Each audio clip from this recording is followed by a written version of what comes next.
Hi.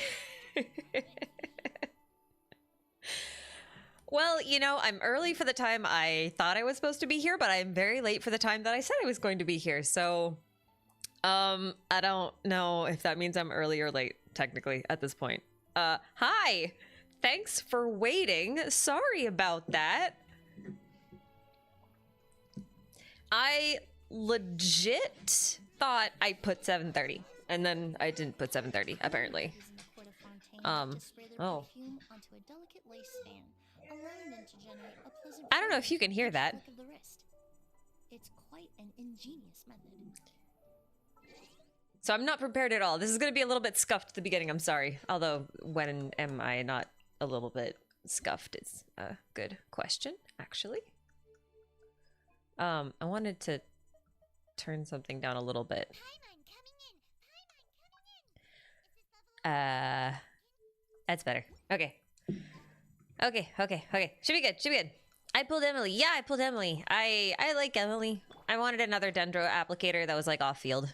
And I like that I don't have to mark things. I play on controller, so like Nahida is kind of uncomfortable to use on controller. I don't like, you know, going back and forth like this, and it's hard to mark things, so I just, you know, it's easier if you use a mouse. But game volume, I just turned the volume down. Maybe I don't have to.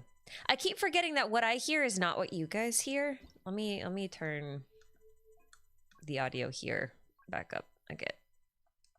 And then we'll change this one. Oh, wait, you can't hear my desktop audio at all. Well, I mean, that could be a problem.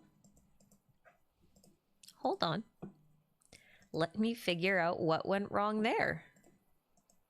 So, why did my thing do the thing that I don't want it to do? That's not cool.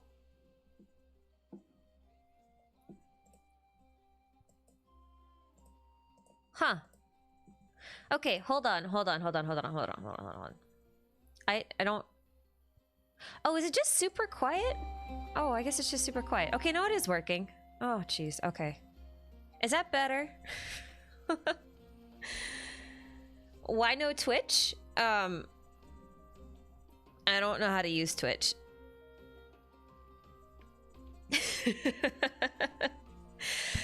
Yeah, okay, good. That's better. Right. I think I'm paying attention now. How's it going? Where am I going? I wasn't going anywhere. I haven't logged in today, so I'm gonna do commissions to start, I guess. YouTube is better for VODs. Yeah, so, okay, so no Twitch is a couple of reasons. One is I don't know how to use Twitch, which is easily remedied by learning how to use Twitch or asking someone how to use Twitch. I could do that. I won't, but I could. But also, I'm not really much of a streamer.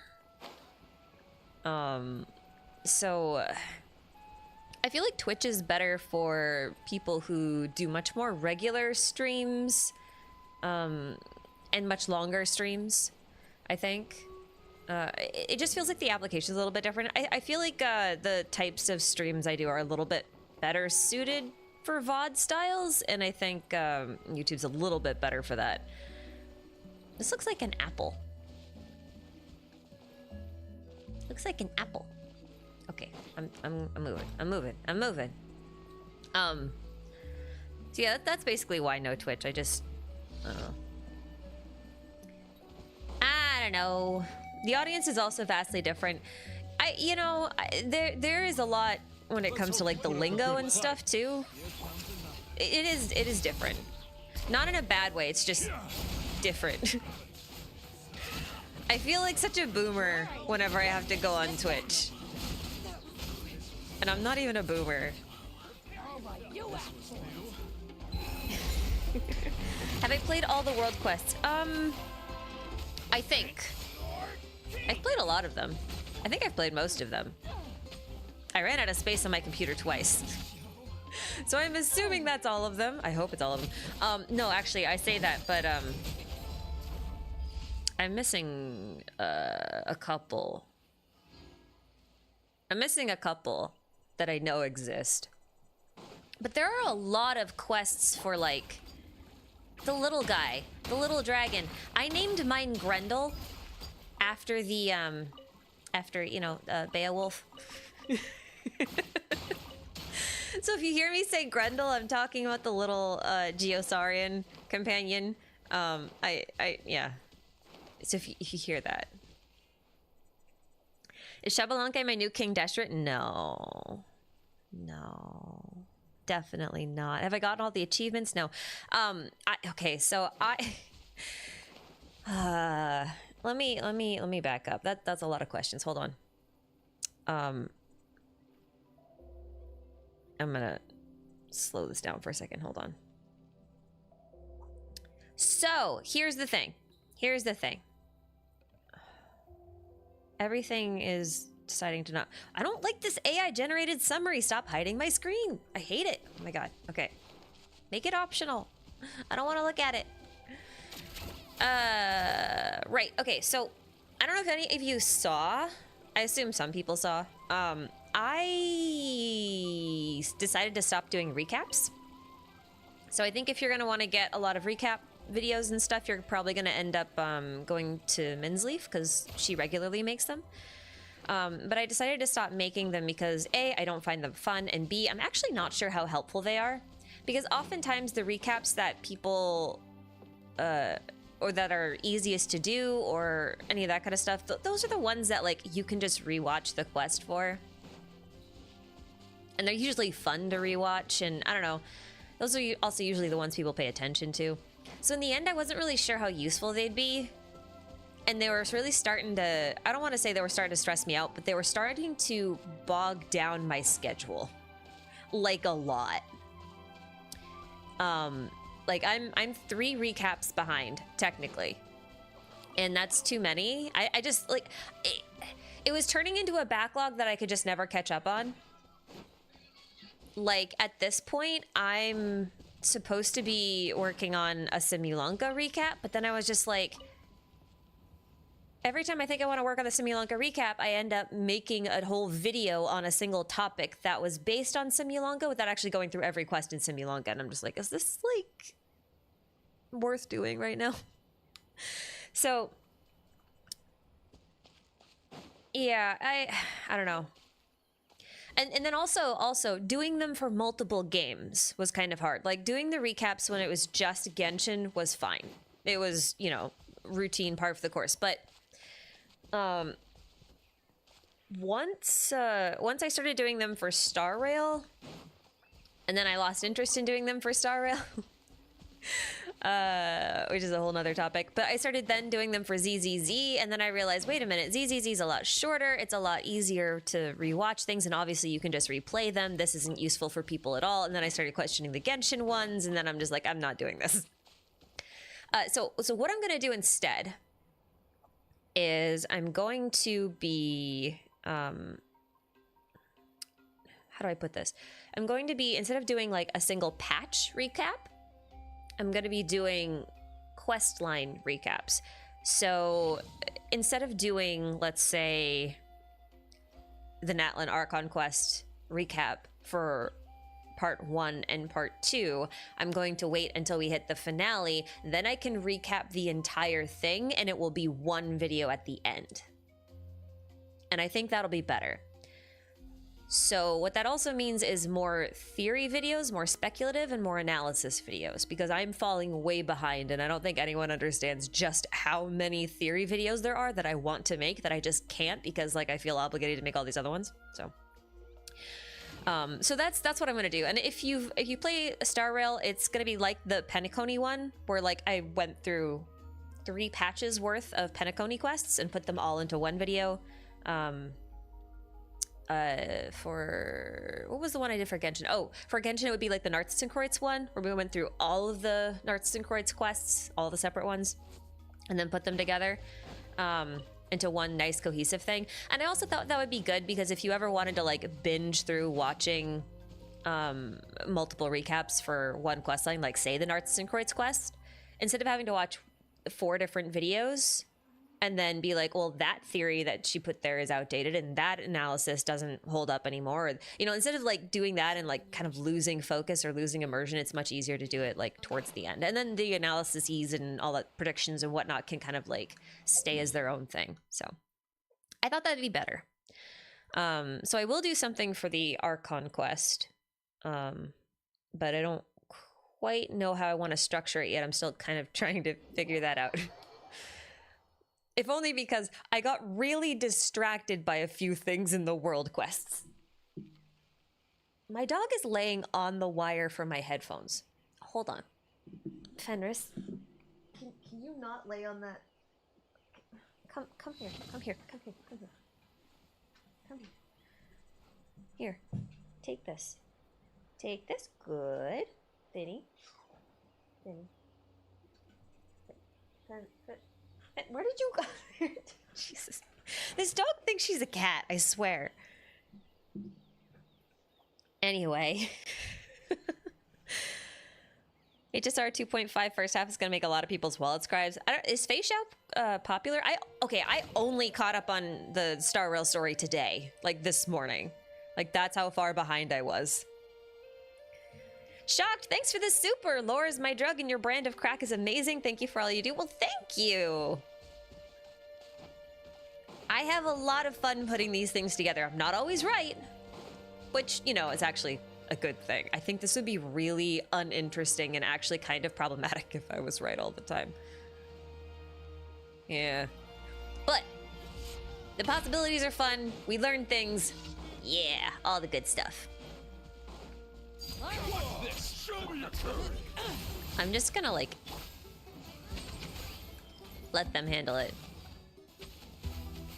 Can I just like not do anything? Will it keep going? Oh nope. Okay. Yay! AFK team is fun. You know you're sick of shangling when you start using Arlecchino for off-field pyro application.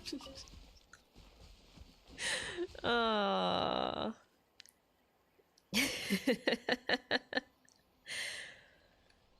Who am I pulling from the Natlan characters? I will probably pull Shilinen. I don't know if that's how you say her name properly. I have forgotten. I will probably pull her because at this point I'm just collecting Geo characters. So I may as well. I don't want to fight the Saurians. They're too cute. And I love them. Am I playing on... No, this is on PC. I'm just using a controller. Because I don't like using a mouse. I realize that that's an unpopular opinion. It's okay. I swear to God, if the Pyro Archon is not an off-field pyro applicator, I'm gonna throw this controller through a window. How many years has it been at this point? Like, come on, I want one. Okay. I need to not complain about that. It's not important yet. Only Shilinen? Well, I like Sitlali.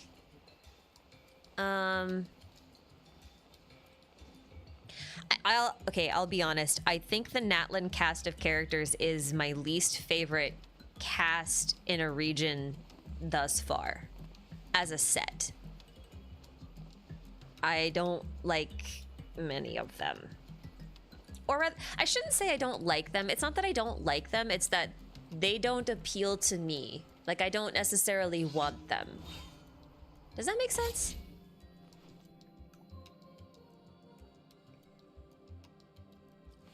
Why do people like... Because she's an axolotl.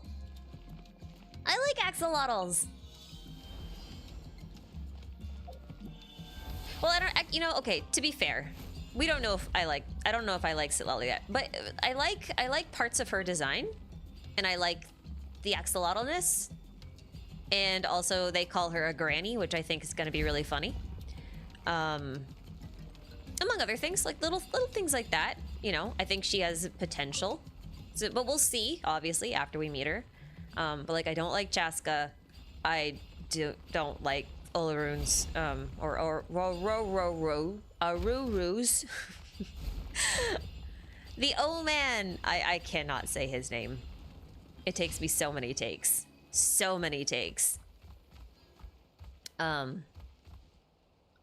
don't really like his design. Capitano right now is kind of a little bit of a disappointment. I'm not gonna lie. I did not like how he was integrated into the quest. He just kind of, it was just like, oh no, the Fatui are here. And then the Fatui was there. And then like, oh no, the Fatui are gone. And then they were gone. And that was it. And I was like, okay. And then everyone's just flying, and they're flying for no reason. And it's totally breaking my immersion, and I'm not happy about it. Cause it's just like, why, listen, hovering is one thing, okay? I'm gonna go on a rant. This irritates me about as much as the fact that spiders in this game have 6 legs, okay? Hovering is one thing, levitating, that kind of stuff. Cool, no problems there. No complaints from me, I get it. We're in a magic world, all that kind of stuff. But when everyone can kind of just like fly willy-nilly Dragon Ball Z style in an articulated fashion, it breaks all of my immersion. Like all of it. I am too short for these flies. Goodbye. Goodbye. I will miss you. End your course.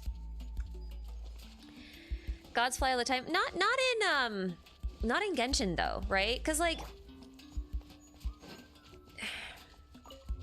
Zhongli doesn't fly. Venti flies because he has wings and he's like animo kind of stuff. Like that's fine. That's fine. I'm for that. But even A doesn't really fly. She either hovers or she walks on those like little steps. You know what I mean? Whereas like even Child doesn't fly until he's in his Foul Legacy form, and Foul Legacy makes sense. It looks like he can fly. I get it. Arlecchino can fly because she develops her wings. I get that. Also makes sense to me. Totally on board. Skara, obviously, he flies, but he's also like a jet engine. So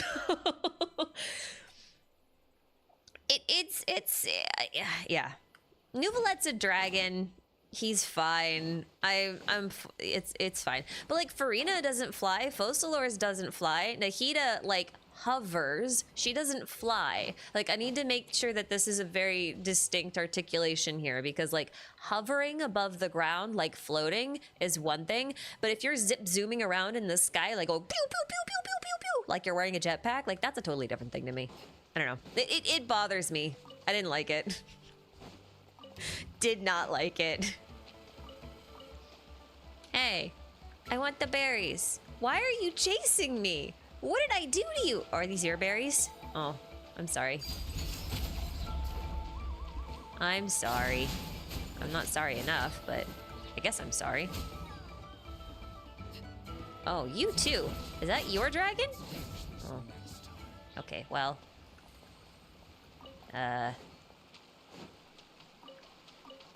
I want these.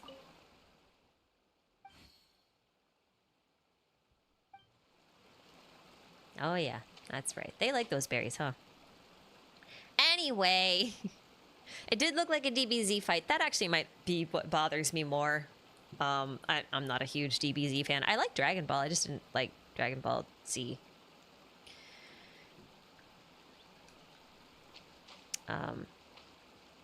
Yeah. Oh, we haven't talked about anything. I just started. I just started. I have not pulled anyone from Natlan yet. I know someone is asking, but the only one available is Mualani. Kachina's free, so she doesn't count. I don't count Kachina. But I don't really need Mualani if I have Nuvolette. Like, why would I get Mualani? And she's fine. Mualani's fine. I'm not super invested, I guess. I have a lot. This might be a hot take. I actually didn't like the Archon quest that much. Nuvi is so boring. Yeah, he's a little boring to play, but like on the other hand, I like Nuvolette. So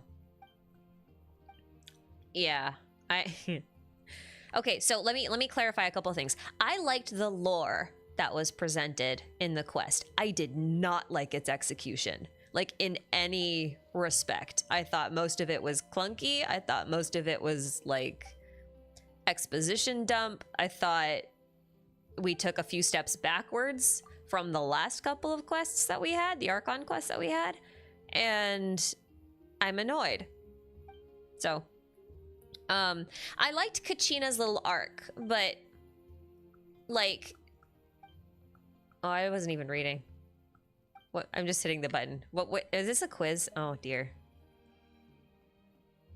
I should probably pay attention. So like there were little things. Okay, so here's one example of why I think that was kind of shoddy writing and why it annoys me. Oh jeez, okay.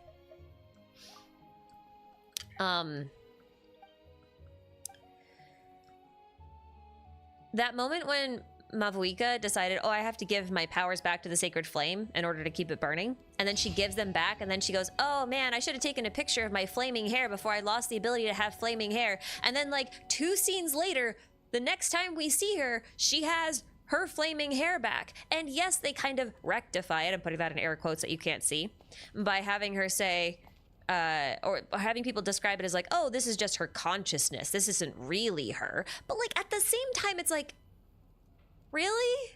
Like that wasn't necessary. Like you didn't have to do that. And like in that scene, I was immediately broken out being like, didn't she just say she couldn't do that anymore? Wait, what happened?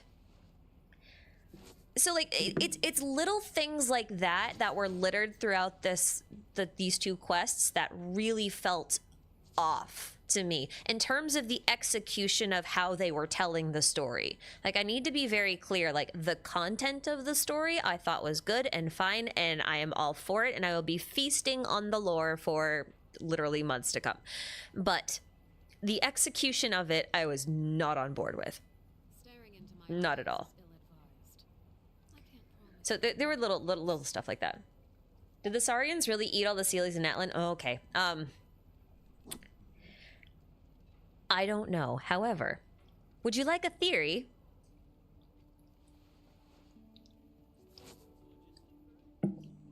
Because I have a theory. Didn't like the Capitano fight. Why? I just said why. It was random. Like they just said, the Fidui are here, and then he was there, and then he fought, and then he was gone. And there was no lead up to it. There was no foreshadowing. There was no nothing. And then I don't like DBZ fights. We'll leave it at that. But thank you for the super.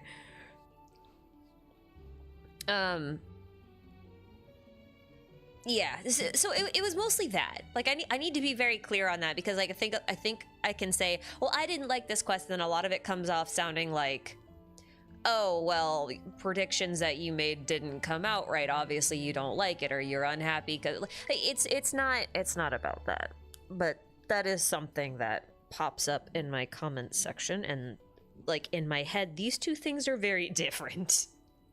Like the content of a quest is not the execution of a quest to me, you know. So that's kind of, yeah. Oh, here's another one. Here's another one. When they were in the Night Kingdom. Oh right, I'll come back to the Saurian thing in a second. Don't worry. I need to get this off my chest real quick. When they were in the Night Kingdom, as soon as they got there, they're just like, oh yeah, so you see that light all the way up there? That's our exit. Well, how are we gonna get up there? Oh, don't worry. Rules don't apply down here. We don't need to get there. We just need to look at the light and pray. And I'm like, oh, okay. Well, that's convenient. And then at the end, when they were escaping, they were trying to get to the light, and no one decided to, you know, pray like they said they should at the start. And I'm like, well, what's the point of this then? It could be a mistranslation. That is fair. That is fair. I should really double check that. I will make a note to double check that when I go do that. For sure, for sure. They do have to touch the light and pray, but like touching the light and pray, like the light reaches quite far. They were touching the light in the shot in midair. You know what I mean? If it's a mistranslation, then that's fair and valid. I don't know if it's a mistranslation because I played in English and I didn't look. But I also really hated how they introduced Chaska and Ionsen. Because there was a much better way to do it and made them feel more integrated without actually, like, changing anything that happened in the story. It's just like, oh, Kachina won. Here's 2 new characters that she's gonna go off with, and yes, they're playable. Haha, have fun, bye. And I was like, okay. But I didn't feel like they actually had, like, a contextual introduction. I feel like...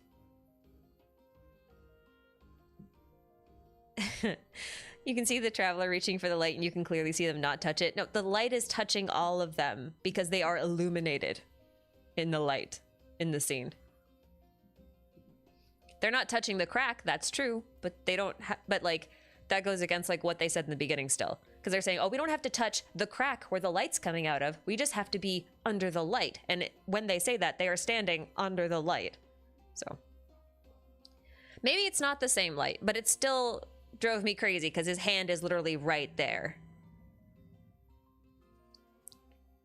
Light equals spotlight, not photons. Yeah. I don't know.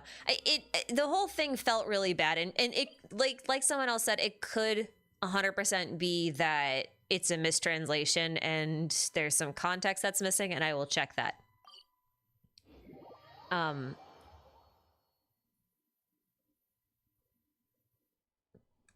Yeah. But like, I don't know. With Ionsen and Chaska, what they could have had them do is like, you have those little scenes with Kachina beforehand, you know, before they go to each fight and whatnot. They could have easily like introduced Ionsen or Chaska just being present in those sorts of scenes, like around the combat arena. And they could be giving like encouraging words or some advice. Hey, blah, blah, blah. This is your 6th time, right? Well, don't worry. Just try this or do this or I believe, like, whatever. Just to sort of like give them some context instead of being like, boom, here they are. Both at the same time. I don't know.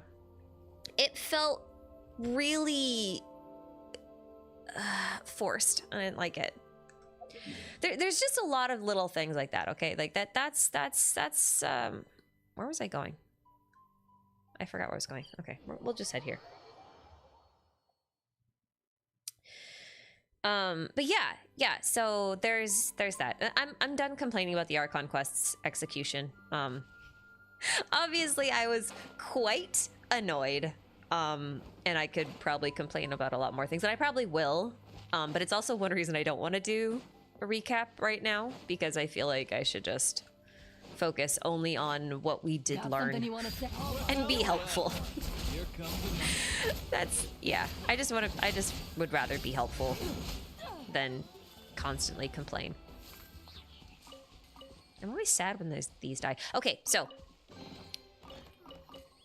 thanks for the super blue thunder. Have you done the quest with the Have I done the quest with the quest to save the Kukasaur? It looks like...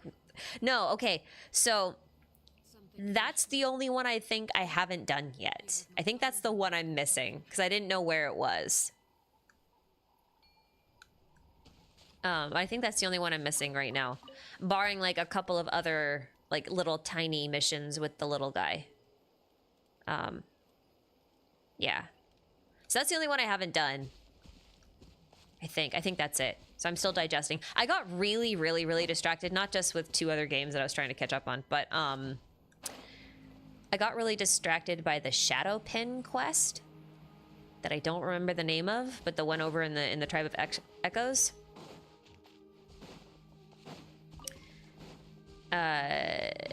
That one filled in the blanks on another. Okay, so for the Simulanka, when I was doing that last video about the storybook world kind of stuff, I had a whole section in there on like the power of words. Ow, that's rude. And I cut it out because I was like, you know what? This is detracting from my point. This is going to confuse things. Maybe I'll just do something with this later, eventually, or put it in a recap video that I decided not to do. And then we got the Shadow Pin quest, and I was like, oh, well, I'm glad I didn't put that in now, because now I can make a whole video dedicated just to that, because that actually tied not just that one part from Simi Lanka together, but it tied into like an older theory that I have, which we'll get into. Maybe. I don't know. I may or may not need to do things. Okay, but on that note, on a related note,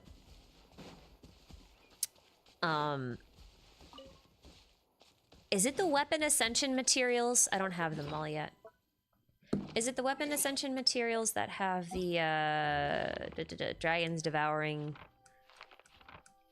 a cely lore thing? Is it? I don't know if I have them. I don't know if I have them all here yet. Yeah, I'm missing a few. I don't remember which one was it.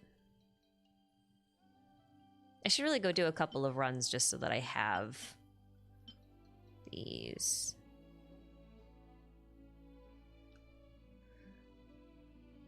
Yeah, the envoys were eaten by the dragons. Yeah. I don't have these two yet. Sorry.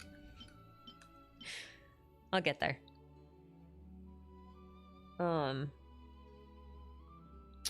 So, you guys remember in the Nartsenkreuz questline how we talked about a chemical marriage? It's like an alchemical thing.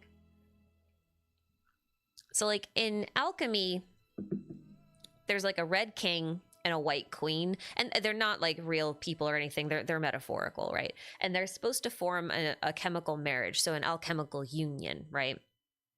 And this is supposed to... It's a very special type of transmutation. And one of the reasons why I got really into the inner workings of the chemical marriage was because Destrid is a red king, and that could mean that the goddess of flowers was a white queen. Now, this is kind of important, if only because... How do I explain this in a way that doesn't require like 20 minutes of exposition? This might be kind of tricky. Hold on, I'm thinking. This makes perfect sense inside my head, but articulation is really hard.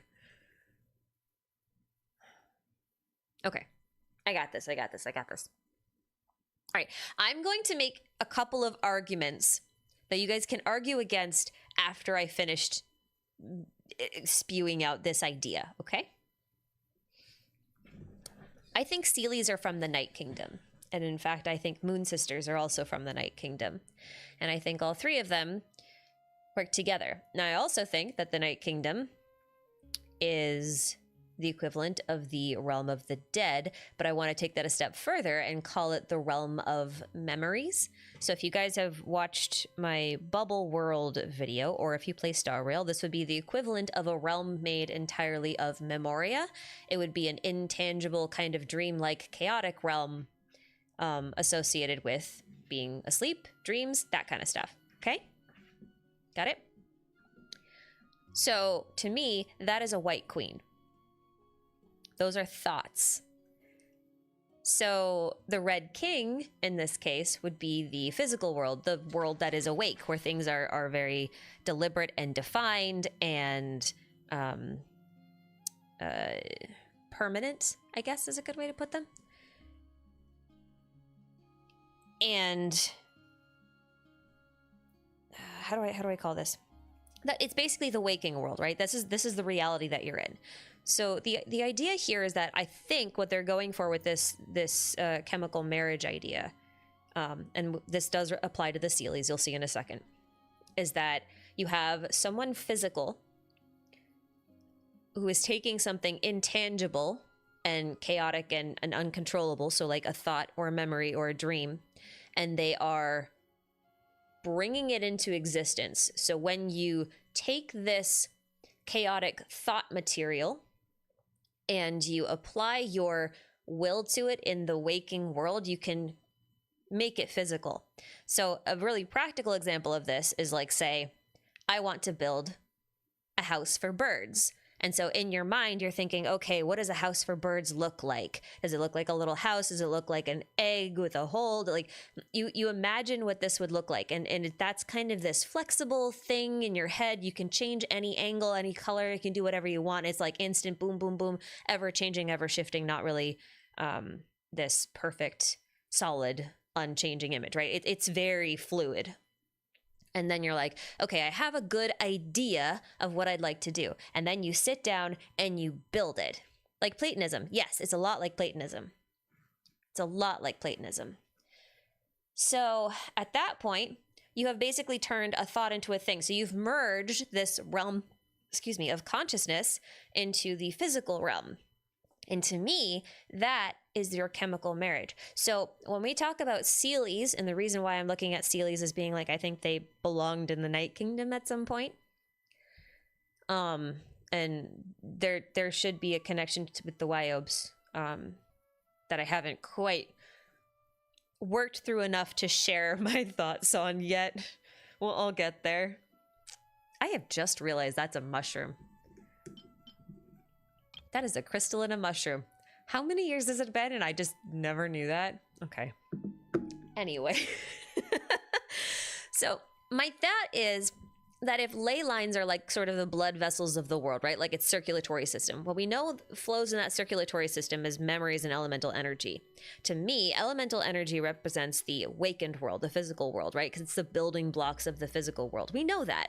So memories are that intangible stuff. And the reason they are interchangeable with each other is because thoughts can become things, right? But you can also do it the other way around. Remember that guy from the Archon quest? Who was like, we're going to take all of this rope and we're going to create a net. And then what that's going to do is, because we created a net here, we're going to be able to create a concept of a net in the other world. In other words, you've got one realm up top that's mirroring a realm underneath. So as above, so below, right? In other words, you can make something physical and then have it become a concept, or you could have a concept and make something become physical. And that's how they become interchangeable. You following me? So if dragons are elemental in nature, okay? They are the elemental dragons ruled by elemental dragon sovereigns. Then they are physical things. They represent the Red King in the alchemical sense. Celies, on the other hand, are a separate kingdom because they are a chaotic, more fluid Memoria-style realm, right? That's what they would rule. So when you have a fusion of a thought, so a cely, and a dragon, so a thing, you create reality, that blend of the two. So on top of this, we can actually look at stuff like Orphic mythology, which we know Genshin is referencing, at least in some significant part, if only because we've got the Before Sun and Moon book, right? So we've got that book. We've got that book. We know Orphic mythology is there. We've got Fanes and everything, right? Okay. So the thing that no one seems to want to talk about with Fanes, or Fanes? Fanes? I don't at me. I'm not Greek. I don't speak Greek. I'm gonna butcher it. It's fine. It's fine. It's fine. So we have Phanes, right? He's supposed to be the primordial one. But the thing is, Phanes is supposed to hatch from an egg, okay?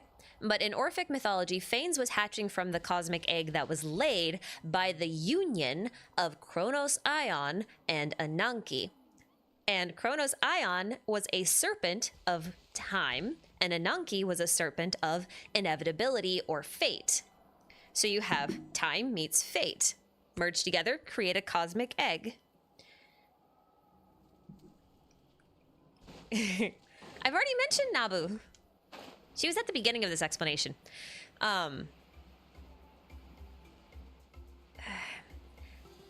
So if we know that Fane's hatched from an egg, then he could be, quite literally, the child of a dragon and a cely, so to speak. Which would also mean that it's quite possible that the reason why we have sort of conflicting timelines when it comes to like Moon Sisters versus Dragon King sovereigns and that kind of stuff is because they ruled two different worlds. Which would make a lot more sense.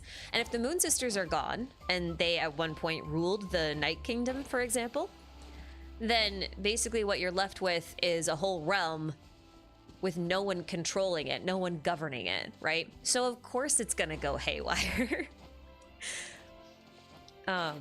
So when we talk about did the dragons of Natlan eat the celys, the answer is probably yes, because they were probably performing chemical marriages, perhaps out of necessity.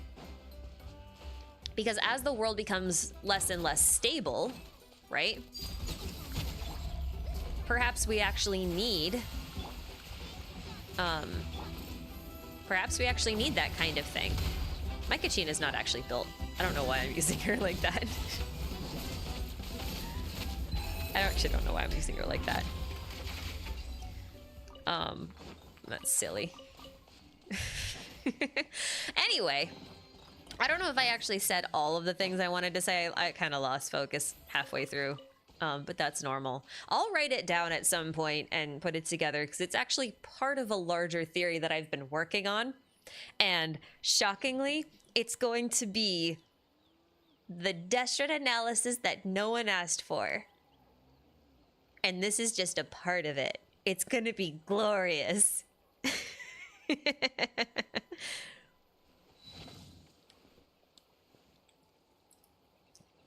Will it be accurate? Who knows? Who knows? But what I will say, I don't want to spoil it for you. I think that was enough. I think that's enough of a preview of where I'm going with it and still staying on topic in Natlan. But I will say that at least two other people who are like doing deep dives into two other characters that are completely unrelated on paper to Destret have both landed at similar conclusions that I have through two totally different angles. So this will be very interesting. Also, I figured out why, well, I'll also be able to answer finally why both Kaveh and Alhaitham resemble aspects of Destret, because that's always been a little bit confusing to me, why they had both like that, like why they chose to do both. I get it now. I can explain it. But you're gonna have to wait for that one. That's my teaser. That's my pitch. I hate capybaras now. Have you guys found the like secret? Have you guys been running around like touching the obsidian stones? And have you met the capybara? Because that thing made me hate capybaras. Just want you to know that. I know I'm behind on supers. I'm sorry. I had to get that out of my brain. That was a little... I swear to God, if Capitano is just 3 capybaras in a trench coat, I will pull him if he's that. It'll be great. Okay. I'm sorry. There was... Oh, I missed a lot. I'm sorry. Okay, I'm gonna catch up now. Hi, Levi. He smells like vanilla. So, last night, it was like 11:30 at night, and I smelled skunk, and I realized the dogs were outside, and a skunk sprayed them through the fence. So I had to bathe both of my dogs with what I had, and I was looking online to see if, like, there was any alternative to the mixture I usually have, because I didn't have enough hydrogen peroxide. And I was reading that some groomers use like a half a cup of vanilla extract, and they just kind of like rub it into the dog's fur and let it sit for like 20 minutes and then rinse it out. And apparently that works.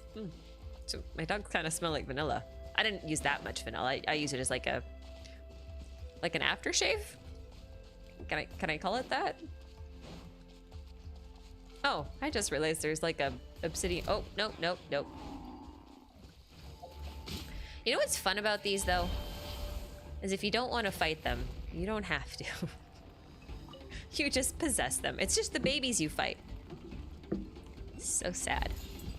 Oh, what a nice surprise. It's so much fun. Maybe this is just me. It's so much fun diving off of a cliff as Geosaurian and then just like landing inside of the ground like it's water. I think that's so much fun. Wait a minute, wait. Like that. I think that's fun. I think that's fun. Okay. Wait, I want to see something. What happens? This is going to be a terrible idea. What happens if I go under here? And then I run out of phlogiston. I want to see what happens. Will I die? Or will I just get stuck? I'm gonna find out. Anyway, Blue Thunder, thank you for the super. Do you think we'll see Xbalanque's gravesite like with Ajiria and Ruka? Okay, I still think he might be playable. I don't know quite how it'll work. Oh, no, I can just come out. Oh, well, that's less fun. Oh, whoop. Nice. I didn't die. Never mind. Oh, wait, there's another one. Okay, that's cool. Anyway, I don't want to do this one right now, but I'm going to mark it down. I haven't had time to do these guys. I've seen screenshots of what happens. Okay, so the quest I haven't done is the Kugelsaur and the local legends. I haven't done all of those yet. I will, just not today. Probably. I'll probably try to do it this weekend. Right, sorry. Do I think we'll see Xbalanque's gravesite like with Jiri and Ruka? I really feel like they're gonna pull a double Archon on us, but I really think that he might be actually playable. So I guess the answer is yesn't? Yesn't? Because like I feel like they probably will show us where things went down, but like, okay, so I haven't had a hell of a lot of time to piece together a lot of the timeline of the nation yet. Although I've seen Clementine made a good effort on it that I need to go through again and see where our opinions differ or if they differ. But yeah, power to him. He did a bang-on job putting that together so quickly. That was really cool. But I think the assumption is that the red-eyed boy was Xbalanque like reincarnated. I think. And since they've kind of established, if that ends up being true, because I will fact check that, I will go through and do all my due diligence. I'll do that. But if that turns out to be the case, then I will hypothesize that they've basically set a precedence that he can come back, and that he will again once Mavwika's kind of sorted out her business. Because it sounds like this might be another situation similar to what we had in Fontaine, where like we end up with no Archons at the end. I think that's a distinct possibility. So we'll see. We'll see. Anyway, that was a while ago. Sorry. Mason Dune, thank you for the super. Mavwika being full human is suspicious. Why does she have a demon name if she's not a god? Okay, also the Statue of Seven looking like her with no explanation. Couple of things. Also, please stop sending me supers for a bit. I need to catch up. I'm very, very behind. So Mavwika being human isn't too unusual. I mean, we just had Farina, for example, and they did even say in there that like one of the only ways that you're gonna get that a human can live for a really long time is through a curse. Like that's one of them, and we know that Focalors cursed Farina so that she could live for a very long time. So I still don't understand her time travel yet. But she did describe box time, which I was really excited about because Roosevelt was the one who really pushed that idea hard. And I was like, oh shit, this would explain so many things. I love this. And so, like, I am so on board for that being the case. Like, Mavwika's just like, yeah, this is how it works. It also kind of works for books because a whole book exists at once. Wait, what? Why can I talk to the crate? Oh. What? Sayu, is that you? Oh, it might be part of a quest. Oh, whatever. I'll do it later.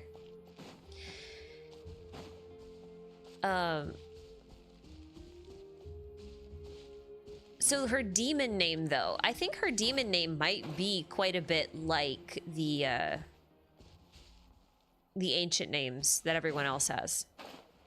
I think that's what it is. I think it's just that, like, this one ancient name is just an Archon's name. So instead of taking the role of Turnfire, for example, she takes the role of Archon.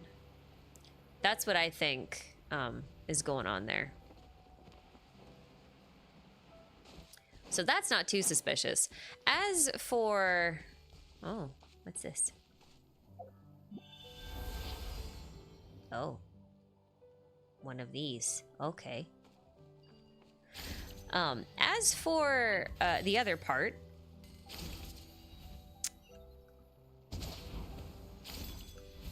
I think... Okay.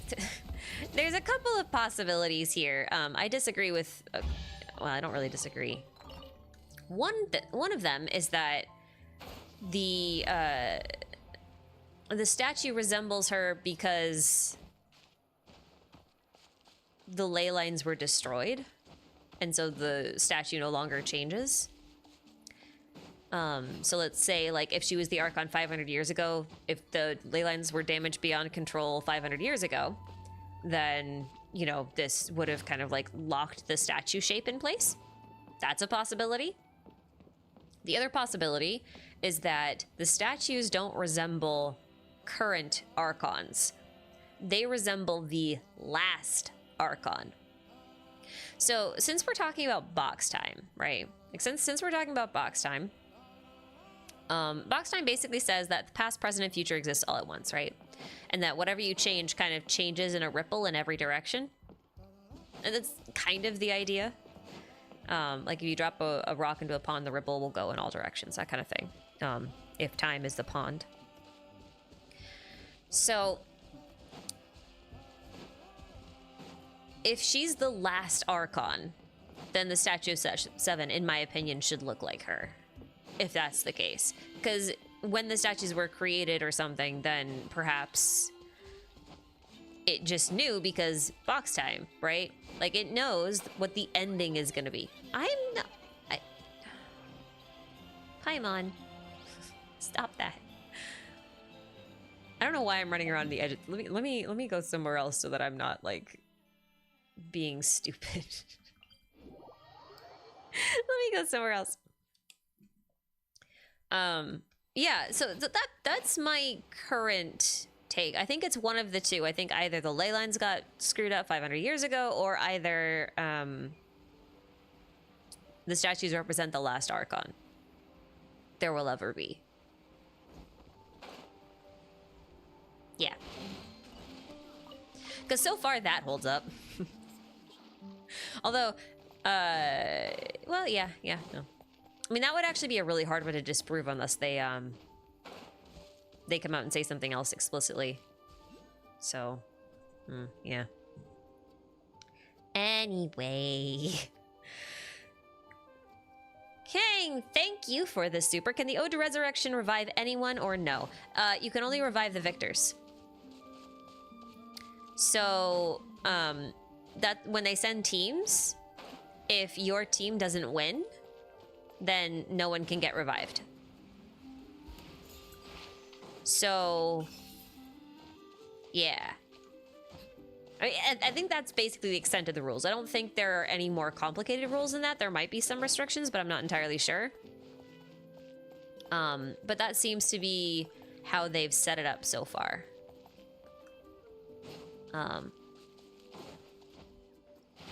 Pretty glittery trail. That seems to be how they set it up so far. So, okay. If you're asking me that to see if this could be a potential chance for Senora to be resurrected, I would say the chances are very slim, if not none. I'm not convinced that's gonna happen.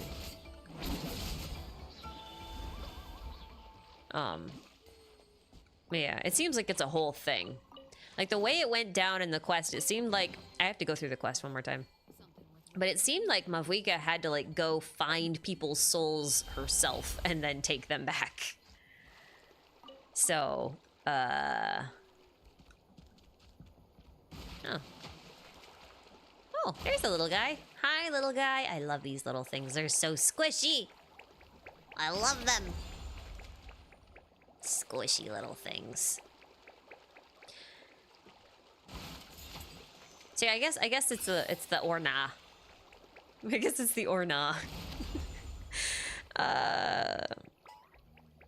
Matt, thank you for the super. What are my thoughts on there being a celestial nail present within the Night Kingdom? I mean, it makes sense.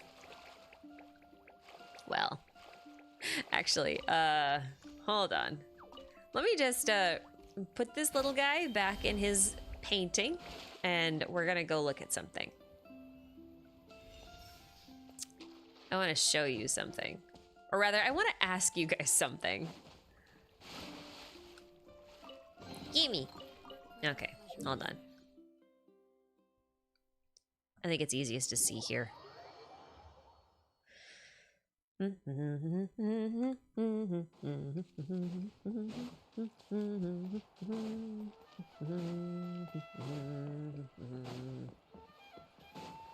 Natlan's music has been on point, though, man. It's been so good. Okay. So, take a look at this. Giant nail. Do you guys not think it's odd that the insides are like that blue crystal, same as the celestial nails? Because I sure do.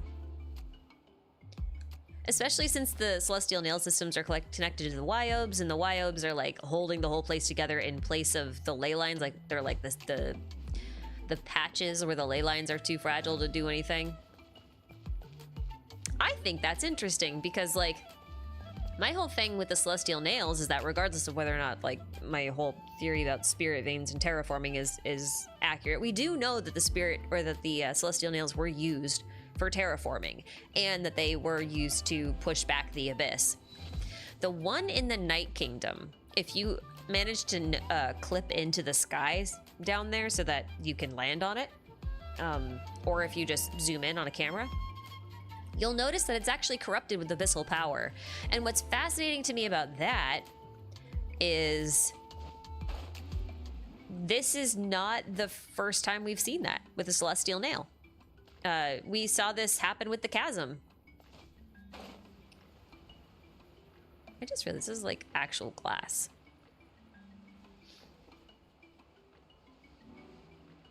Bye. But yeah, so like, I don't know what it's doing down there. Maybe it like went through the ground and came out the other side and ended up in the Night Kingdom, and then the abyss power down there just kind of like overtook it, you know, and kind of corrupted it, so now it doesn't do anything. I mean, that would make sense to me.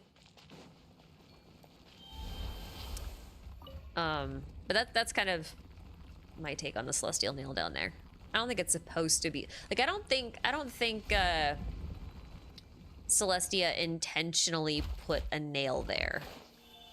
I don't think that's what's going on. Yeah. Bradanoid, thank you for the super.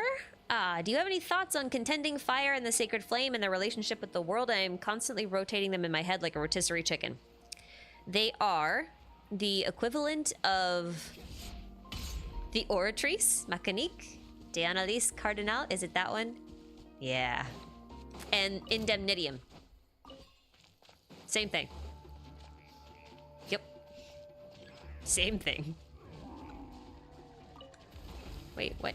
Did I trigger something? I must have triggered something funny. Whee! This is fun. Yeah, it's the same thing as what Fossilors was doing, as far as I can tell. She was using it to amass power to destroy something, and they're just using it to amass power to protect something. Wahoo! Yeah. No fall damage. Same thing. Yep, just fire instead of water.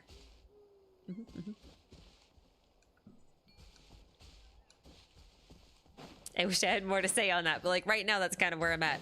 I will say one more thing on the Sacred Flame, though. It does kind of seem like the Sacred Flame might be pieces of the Pyro Sovereign, which take that as you will. Kind of like having Nouvelette's scales everywhere, kind of the equivalent thereof. Be kind of odd. But yeah. Yeah. I hope that answered your question. Marcus Bullock, thank you for this super. You have to give Capitano respect, though. He was willing to fight Mavwika on even playing field, rather she had a weapon or not. Or whether she had a weapon or not. Yeah. That I'll give him credit for that. I'll give him credit for that. That's should I call him a gentleman for that? I don't really feel like I should. Oh, looking for me? No, I wasn't. I was not looking for you, please. But no, I'm good. Okay, bye. I don't know what I'm doing over here. The Echoes area is the one I've explored the most, and yet there are still chests here, because of course there are. Why wouldn't there be? There's also Monotus. I'm always scared of doing the Monotu ones, because every time I do the Monotu ones, like, if they're not immediately obvious, I've been finding that they lead to like these little mini quests, and I like to record those. Capitano is actually Firefly. I mean, maybe her evil twin, Icefly.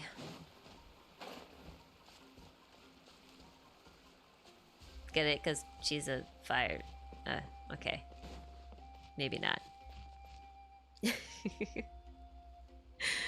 Sorry. Message retracted? I don't even know who sent this one. What happened? YouTube, what happened? Well, thank you, mysterious person who sent a super. Oh, Capitano Tine. I've seen that theory. That's not a bad theory, honestly. I think I'd be... Oh, it's locked, right? Yeah, okay. Well, that makes sense. I mean, that would make sense. Let me back up. I've seen a lot of theories for Capitano, right? Like, the most popular one is still, I think, the Bloodstained Knight. I think most people still believe in that one. I actually don't know what I believe right now. So, know that I'm going into this opinion agnostic, which is kind of a rarity for me.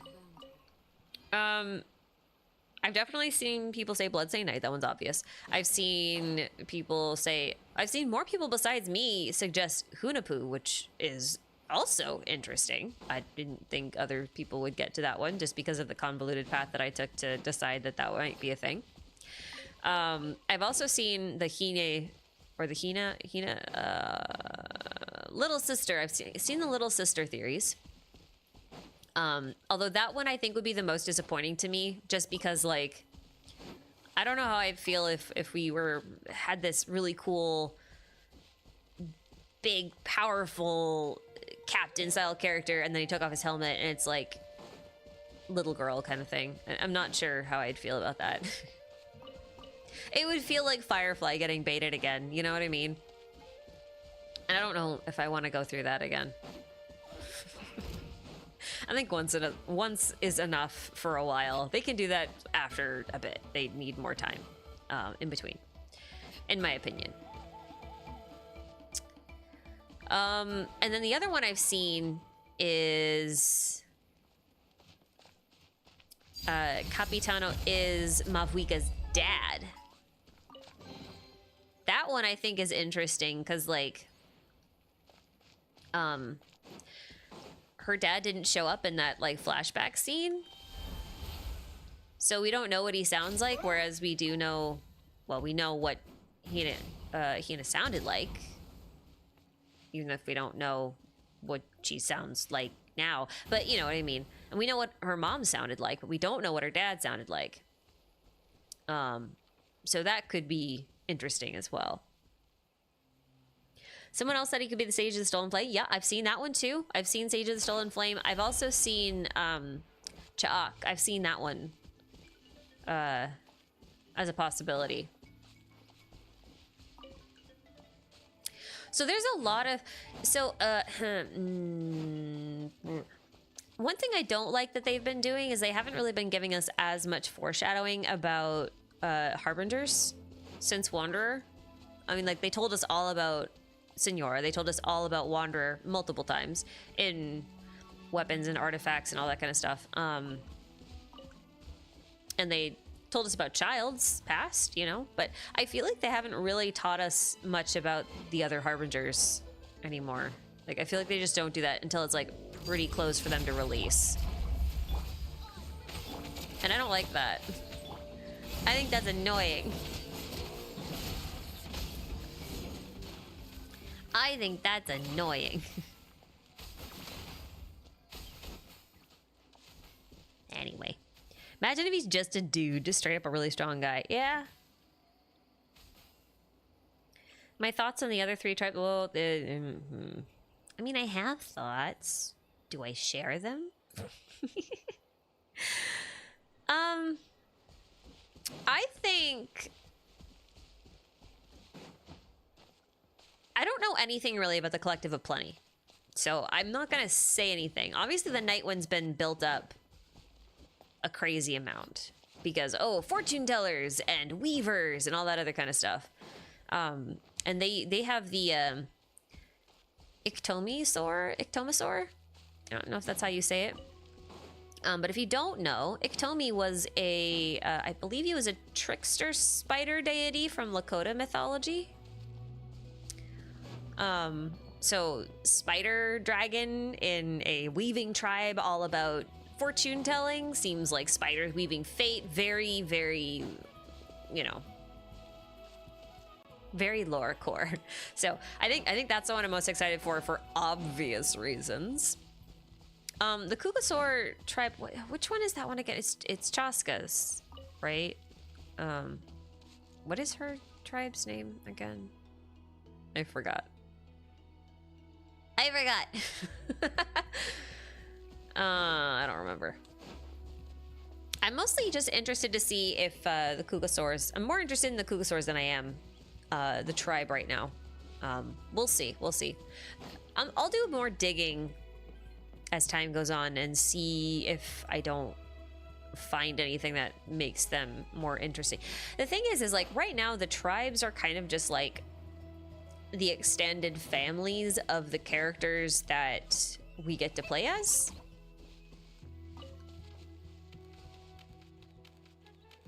Hey, dude. So, like, to me, I kind of feel like this is the funniest friggin' animal. This is my favorite animal in the whole game. What a stupid thing. I love him so much. Goodbye. I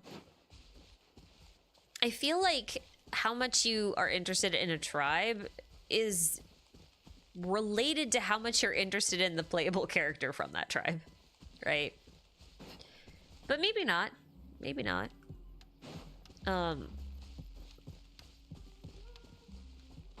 It's just been the case for me, I guess, so far. Bradanoid, welcome back. Thanks again. Yes, I did answer the question about the Sacred Flame being Indemnitium. Yeah. Well, the Contending Fire is the Indemnitium. The Sacred Flame would be the Oratrice, I think. That's how that works in this metaphor. Yeah. Yeah. Idyarako, thank you for the super. Just dropping by. Can't stick around, but I'll leave this question. Why does Natlan have the big dinos and not the others? I mean, I would love to know. I would love to know that too. Have I really thought about it that deeply? No, I haven't. I mean, I would just assume that these things are giraffes. And giraffes evolve to eat from tall places. They're just lizard giraffes. And lizard giraffes are not found all over the world. Yep, that's my explanation. I'm a budding biologist. Zoologist. Zoologist. Yes, right. Yeah. Not biology. Zoology. I know my science.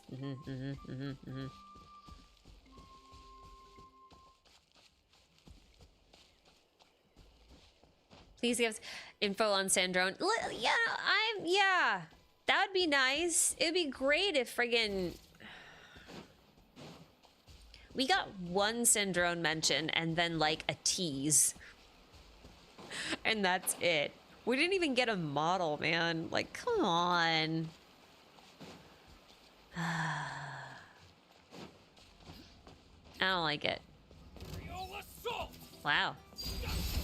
You guys really want to be Spider-Man, huh? Official, don't do that. Now I wait.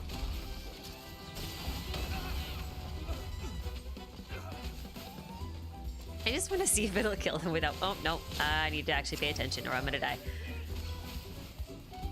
Poor Emily.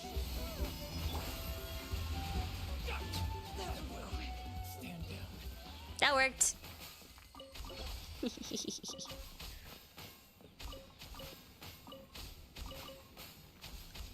Calm down, Lantern. Jeez. They're already dead. Zoology is a subset of biology. Shush. Shush, my little one. Shush, shush.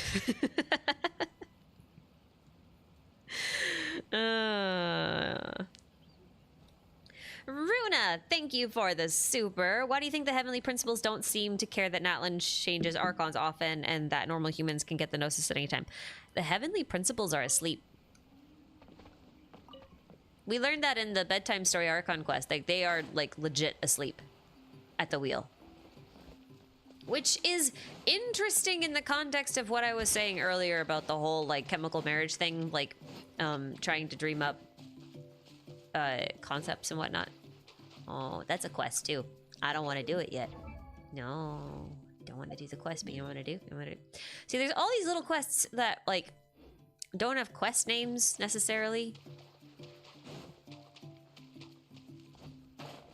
And then there are so many and there's so little that I never know what to search for. Like, ask people, like, if there are any more quests. And they're just like, well, have you done this one? I'm just like, maybe? I don't remember the name. What happened in it? Too many of those. I mean, I like it because it makes the whole place feel more organic and a little bit more alive and populated, which is actually something I really like about Natlan. But, it's annoying from a completionist standpoint. I should really put Baiju back in my party. I put Fischl in here so that I could have off-field, but I should really bring Baiju back. Should really bring Baiju. Hold on. I'm paying attention. There we go. Please fix my little French lady. Oh dear. The snakes woke them up. I'm gonna make the sick man run. Yeah, so that's kind of the thing. I don't know. The thing is, like, I don't know that we know much about the case before Natlan. Like, the case before Natlan. Oh my god, I'm sorry. the case before 500 years ago with the situation with the Archons? I guess they would have always been human, right? That is a thing. But on the other hand, if this is a nation of war, it's possible that, like...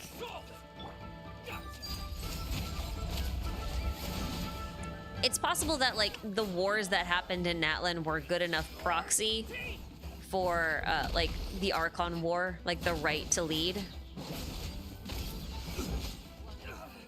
It's possible that that's the case. Oh, I should heal. I don't know how that happened. That's fine. I haven't thought too deeply about it, actually, now that I think about it. I have not thought about it that deeply. I mean, all of these things are in very different situations. I guess, like, they're all different power levels, too. Like, Venti, for example, isn't really a god. He was not mortal, but, like, he wasn't a god. And yet he was able to ascend. I don't think Celestia cares that much. I think there are certain requirements you have to meet, and so long as you meet them, they don't really care. And I guess it would just be the case that the humans that won rulership met the requirements at the time, so they don't care.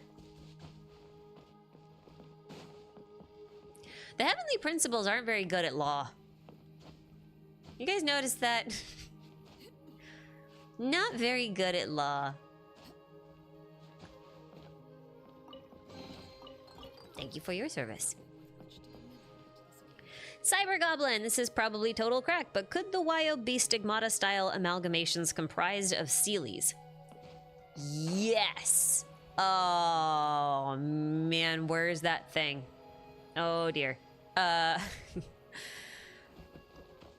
There is an interactable somewhere on the map that I really should mark down, so I can go there whenever I want to, but I didn't, like a dumbass.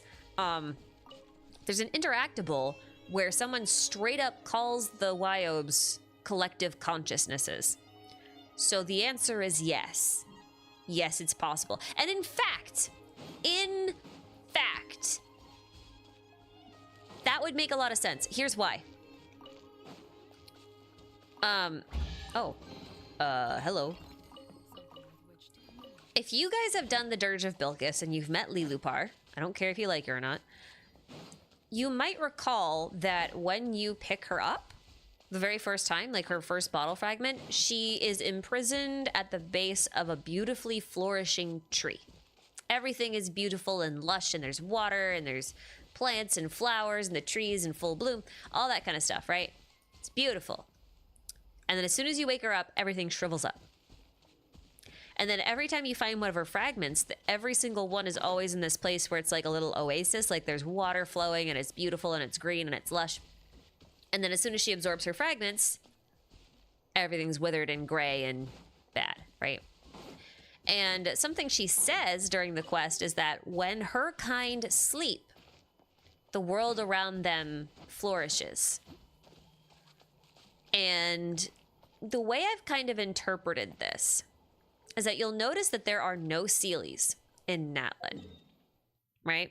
But there are lots of celies basically everywhere else in the world. Everywhere else in the world has really good ley lines. What I'm wondering is if those celies, because Jin, which is what Lilupar was, is the child of a cely. So I'm counting their powers as being somewhat adjacent, right? Well, everywhere else in the world, right? Everywhere else has strong ley lines. So what I'm wondering is that over here in Natlan, where the ley lines aren't very strong, I'm wondering if the reason we don't see celies is because in these areas, the celies have to be on their little candlestick in order to sort of dream into the ley lines in order to keep the area flourishing. Whereas in Natlan, they have to work a lot harder. So they have to work together as a collective. So then they can form a Wyob, right? And that Wyob works like a cely. But like a mega cely. So this mega cely is able to repair really damaged, heavily damaged, and fragile ley lines. that's kind of where I'm at with that so far. We'll see as I dig where we're gonna go with that. But yeah. But yeah. Definitely amalgamations comprised of Celys for sure. That one I'm not sure I could refute just because of that at least one interactable that calls them collective consciousnesses straight up. Oh, there's a chest up there that I didn't even see. Let's go get it. I'm gonna go get it, and I'm gonna be annoying and climb it like a normal person. And not like a cool dragon saurian person, which I could also do. But also why? I'm gonna be annoying. Whee! Kanade, where do you think the rest of the Harbingers will fit into the rest of the story? There's only one nation left, and we still haven't seen Columbina, Cendrone, Puccinella, and Pantalone in-game. I'm honestly really surprised about Pantalone, or the Pants Man, as I like to call him, because everyone says I pronounce his name wrong, no matter how I pronounce it. I'm really surprised about him, because, like, why? Why haven't we seen anything about him? The way I see it right now, we are on track to have at least one Harbinger from every nation. I'm still pretty convinced that Liwa has the Pants Man, but I could be wrong. It's just that, like, I feel like I still think he's from Chen Yu Vale. I still think he's from Chen Yu Vale. We'll see over time. But my guess is that we're gonna see them play a more specific role in Snezhnaya. Just like, how do I put this? I think most of the playable cast that we'll get in Snezhnaya will be Harbingers or Fatui adjacent, which would make sense, right? Because, like, Show me your moves. they're from there. Stop hitting me. So rude. So I guess if the people are gonna get mad, but I actually don't think that we'll get the captain as playable in Natlan, just because I feel like it'd be very strange to have the number one of the Harbingers playable at this point when, like, we still haven't been to Snezhnaya and we still haven't been to Conria. Like, we haven't done any of that kind of stuff, so, like, I feel like we might not get him for a while. I could be wrong, but I'm not totally convinced yet. Columbina, I feel like, is a very much an end game boss, but if we're going by the Fatui wheel, so far, the Fatui constellation wheel, we started at Child, and we're going counterclockwise in the order that we fight them. So we fought Child first, then we fought Senora, then we fought Wanderer, and then we fought Arlecchino. And so the next one, I think, is the Captain. That's right, yeah? Well, is the next one the Nails or the Dove? I'm doing this from memory. I can't remember. Someone else figure this out for me. I don't want to look it up. It's Columbina. Okay, so it's Dove first, then Nails. Okay. So that would mean Columbina has to show up next in Natlan, right? Yeah, so Columbina would have to show up next in Natlan. And then that leaves Dottore and Capitano and the rest of them as playables in Snezhnaya and or future boss fights. So I feel like we'll probably at least do whoever's the Nails, which is likely Capitano, but also might not be. We'll see.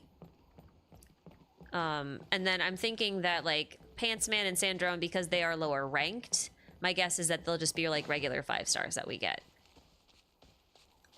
in Snezhnaya. Yeah. I don't know. I don't have a super clear vision. I don't have a super clear vision for that right now. Just because, like, every time I think I have a good handle on what Hoyoverse is doing with them, they're just like, yeah, we're going to do this instead. And I'm like, yes, but why? And they're like, shh, it's okay. Shh, it's fine. And I'm like, okay, I don't trust you, but okay.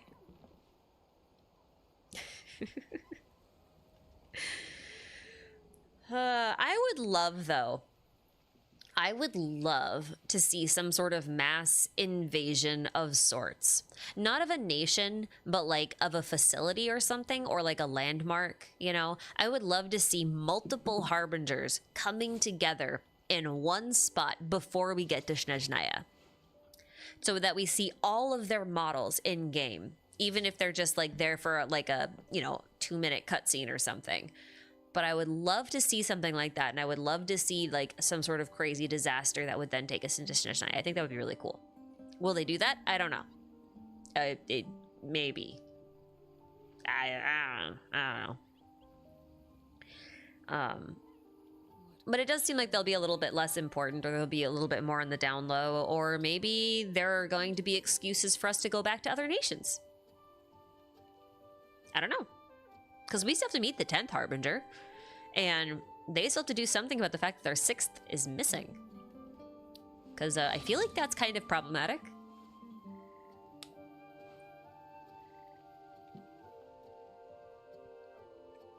Confused Bird, thank you for the super. Do you think they're going to retcon Children of Maratha from the Vanessa and Venti comic? This is one of my challenges with the timeline. I don't know if they're retconning it, or if we perhaps don't quite understand some things about... Why did I do that? What a good question. I don't know. Don't ask me questions. I don't know anything. I say as I'm answering questions. What are they shooting at? Oh, okay. Interesting choice. So, are they gonna move? No?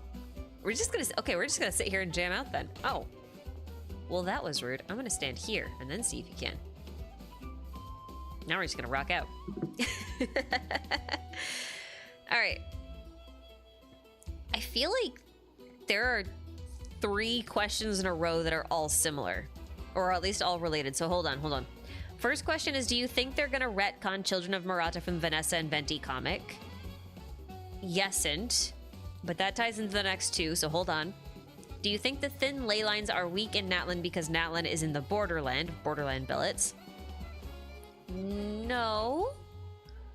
But we'll get to that too. And then Natlan people that leave lose Wyob protection and suffer effects like memory loss. You think this is why Vanessa's tribe forgot their origins, or other characters could be from Natlan and not know? This really depends, right? So I've seen some theories that suggest... Oh, I might not even be able to hit these guys. Oh, that's effective. I guess we'll just do that. Open world game magic, I guess. Oh, I still can't climb up. How did you guys get up there then? Okay, so Vanessa's kind of a weird situation, all right? Like, she's actually really strange. Because as far as I can tell, she was like, her tribe left basically like 1,000 years ago. Right? And because she left like 1,000 years ago, I'm not sure like what condition the ley lines were in back then. Because, like, I'm not quite clear on whether or not the Wyobs were a necessity, or, like, holding Natlan together for thousands of years, or just the last 500. And I feel like it's just the last 500. Although I'm sure they may or may not have existed before then. And Natlan's ley lines may have been pretty thin and fragile before then. I feel like that's definitely likely, but probably for other reasons. But I'm wondering if she left Natlan way before the Cataclysm so that they didn't need Wyob protection, because she would have been around like over 1,000 years ago, which would mean that she doesn't have the sort of erosion. But that kind of leads me into Bennett being like, well, is Bennett from Natlan and just doesn't remember? But he doesn't experience any sort of weird mood swings like they said he might, you know. So I'm not quite sure how that works overall. But I do think it's interesting that how do I put this? I think it's interesting that people are so intricately tied to the ley lines, right? Like, we say that a lot, like, oh, people return to the ley lines when they die, but like, I don't really think about it in terms of throughout the day, their daily lives, the ley lines affect how people remember anything. Like, that's not that intuitive to me. Oh, that's a challenge guy. I don't wanna. That's not that intuitive to me. So I think that's like the real takeaway here, is that people are that intrinsically aligned with the ley lines in general. Like, because, okay, just to clarify the differences here. I think it makes sense that, you know, if you mess with the ley lines, and it kind of can distort people's memories and stuff, because you're kind of releasing the contents of the ley lines into the world. Like, that makes sense. I get that. Makes total sense. It made less sense to me that Let's hope you put up a good fight. the ley lines just being weak or fragile or not present means that you suddenly couldn't remember things. That was the part where I was just like, huh, that's brand new. How about this? Take a seat. That was a bad seat. I'm sorry. So I'm still milling this over in my head a bit with that part, I guess. But this kind of leads me into the next thing about the Borderlands thing, right? So a lot of you aren't from the US. I know that. So I'm going to tell you something here. The US has basically one giant electrical grid. Okay, our power lines and our power plants are all kind of interconnected in between all states for the most part, in some way.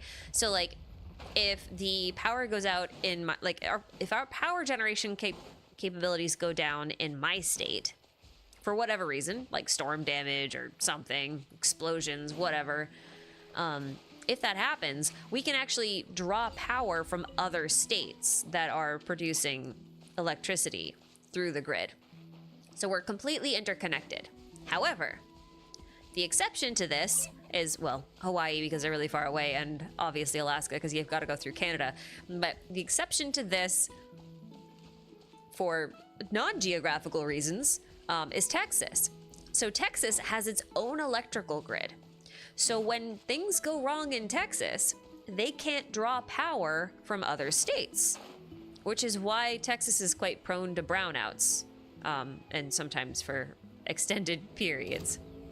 It's become a big problem in recent times.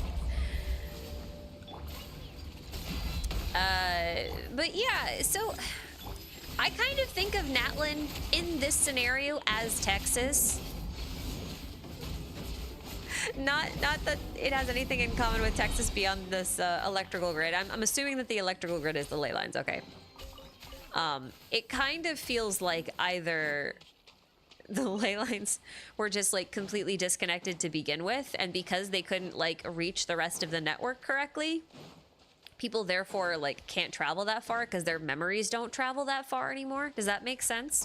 If you think about it as electrical wires, like say maybe there's only like one or two really flimsy wires kind of sort of connecting us to Sumeru and like nowhere else, and that's it. Like there's only so much data that can travel, or so much energy that can travel through those electrical lines at any given time. I think it's something similar with the ley lines. Like that's kind of how I think about it. As far as like why that might be, that I don't know. Could it be because it's a borderland? Yeah, maybe. Maybe. I'm not like super confident about it, because technically most of these should be borderlands. But I think the real question is like bordering what? Because like Inazuma borders the Dark Sea. Why is this not a borderland, right? That's what I'm not sure about. So if I sound like kind of like flaky about it, that's why. I'm not 100%. But that's just how I'm thinking about this like ley line system, like why you lose memories as you cross over. It's like there's like this wire connecting system underneath the whole thing. But yeah, that was 3 questions for three people. Will they retcon the Murata thing? I don't think so. If only because I remember reading that the Murata translation was translated incorrectly and that the word was actually something else. Like it was actually supposed to be referencing, I think, like a lost continent or something. But in this case, it might actually be a lost tribe. So I was wondering, we've only got 6 tribes in Natlan, but 7 elements. So it's possible that, you know, Vanessa's tribe was a 7th tribe that left for some sort of reason. They were exiled or something, and they just kind of left Natlan altogether. So now there's only 6 tribes. I think that's a possibility. I don't think they're gonna retcon it necessarily. Natlan does have a history of dealing with outcasts, so that might even become a plot point later on, who knows? Hey, maybe this is why we don't have Venti's second story quest. Maybe he has to come to Natlan in order to solve Vanessa's mystery. Give us Venti's story quest, you cowards. I'm just saying. Just saying. Okay, sorry. So Confused Bird, Arson, and the Cecil, thank you very much for your supers. And Feilong, thank you as well for your super. Would you see the whole Heavenly Principles being a sleep thing as equivalent to quick, mods are asleep, post Fatui?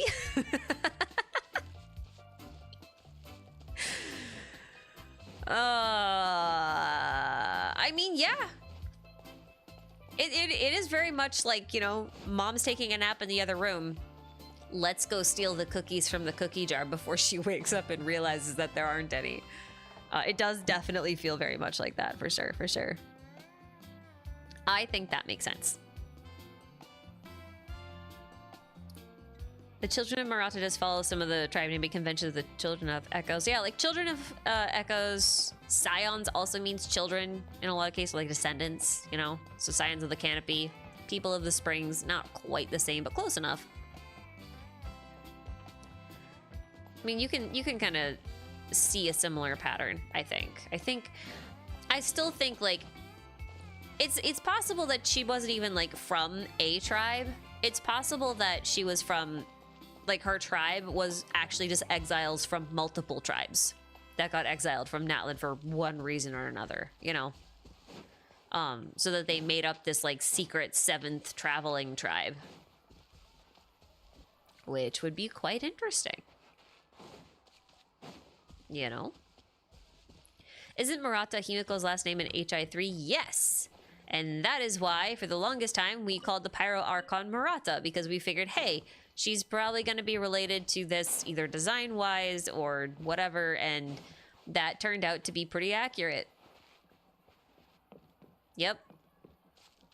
Blonde bombshell biker kind of vibes, big fiery claymore, yep, all good. I mean, she's not supposed to be Murata, but she's very Murata-like, so we'll take it.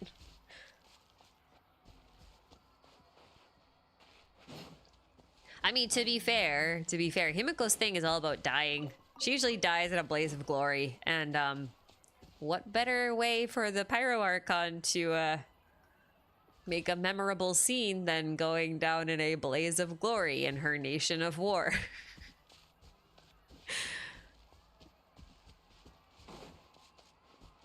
Himiko's last name is Murata. So, like, they're the same thing. No?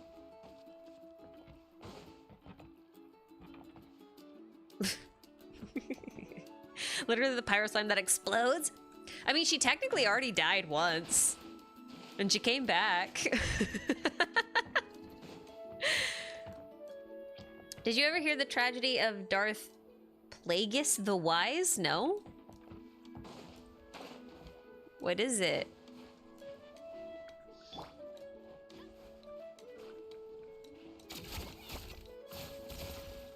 Aw, really? I can't go up? They're not gonna let me go up? I wanna climb. Let me climb. I wanna climb. Kachina. That was useless. Absolutely useless. Star Wars meme. Oh, sorry. I was a Stargate kid. I didn't really watch Star Wars.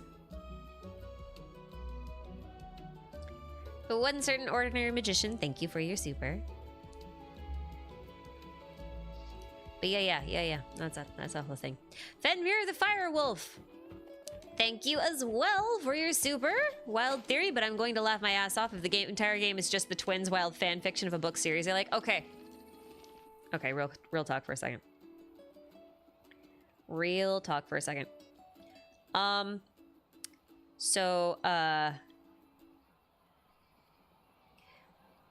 many people here have watched The Neverending Story? Or read the books, even better? Like, legit question. I'm very curious. How many of you actually know what this is? Me, and I hate it. No, me too, though! Sorry. Me too, though. That movie freaked me out so much as a little kid. Legit gave me nightmares, and I haven't been able to, like, watch the movie again as an adult. But then again, keep in mind, like, the weirdest things used to freak me out as a kid. I was afraid of the Brave Little Toaster. For real. I don't know why. I don't understand. It wasn't a scary movie. I was just terrified of talking appliances, I guess. But yeah, so The Neverending Story, right? To me, it kind of falls into like that same really creepy, why is this a kids movie vibe as The Dark Crystal, like that kind of thing. But if you think about The Neverending Story, though, like there's a lot of parallels. Okay, there are a lot of parallels between that and Genshin. So when you say, what if this whole thing is just the twins fan fiction in between, like that was part of the main plot of The Neverending Story to a degree. Like, I'm taking some liberties when I say that, but like, it's not too far off base, right? Like, they were trying to seek help from the outside, from the reader. And like, the kid who was reading the book didn't actually believe that they were talking to him in the book for like a long time. So they actually had to like, keep trying to like convince him that, yeah, this is real. They really needed his help. This is a real world inside the book. Like, that was a real thing, okay? So, yeah, not too far off. It's a distinct possibility. It's possible that one twin is, like, in the book and knows it, and the other twin is in the book and doesn't. And by the way, in the Neverending Story, they're trying to save the world from being swallowed by the nothingness. Or the nothing. I think it's just called the nothing. So, we could compare that to the abyss. I don't know, man. I was really upset because, okay, this was pointed out to me by like my friend Schwan. And I was really upset when she said it. Because I was like, no, not that story. Why? Why must it be that one? I'm still mad. I'm gonna be mad forever. Okay, but also consider, Kaya might be Atreyu in this situation too, for those of you who know who that is.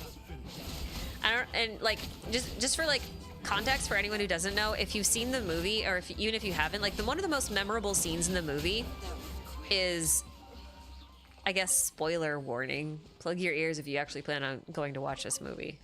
It is a good movie. I'm just, childhood associations makes me talk ill of it, but it's actually a really good movie and a really good book series. But so one of the most memorable scenes in the book is Atreyu losing his horse to like this giant sticky mud sucky puddle thing. It just sinks and dies. Cavalry captain. Yeah, that's where the horses went. It's a sick joke. It's a sick Joke. Watch this. I love that everyone who's seen this movie knows exactly what I'm talking about. Oh. Hey, listen. My friend did this to me first, okay? My friend traumatized me first. And if I have to be traumatized by it a second time as an adult, then all of you do as well. I've decided. There's nothing here. Is it up high? Oh no, that means it's down below. Oh dear. Okay. Okay. I guess we'll go underground. It's fine. Let's just real quick. Anyway, the mud was depression. Oh my god. Okay, for context on the like why that scene stuck out to me so much, I'm sure like everyone's got a reason why that scene was tragic. Like it was a really good scene. But I grew up with horses. My mother was a horse girl her entire life and is still a horse girl and still has horses. So like whenever we would go outside, if there was mud around, I would get so jumpy. Like so jumpy. Because I'd be like, is he gonna sink? Is he gonna sink? Is he gonna sink? Mom's like, no, she's fine. She's not gonna sink. Let's hope you put Are up you a good sure? fight. Yeah, I'm sure. They're made for this. That's not what the movie said, Mom. You're not gonna lie to me, are you? The tide rises. Yeah.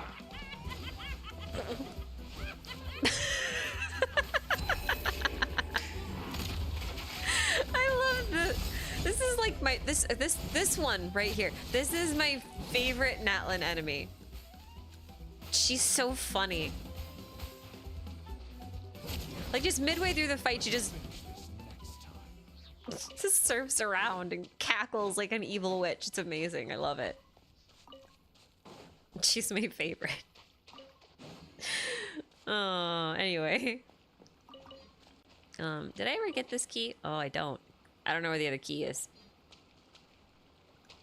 You look scary. Well, find 2 key. It's inside. Inside what? Oh, it might be in the... Oh, I got a frog.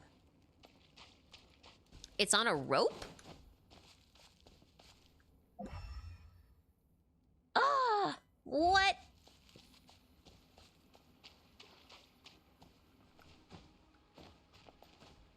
What? That was so weird because like from a distance it actually looked like that.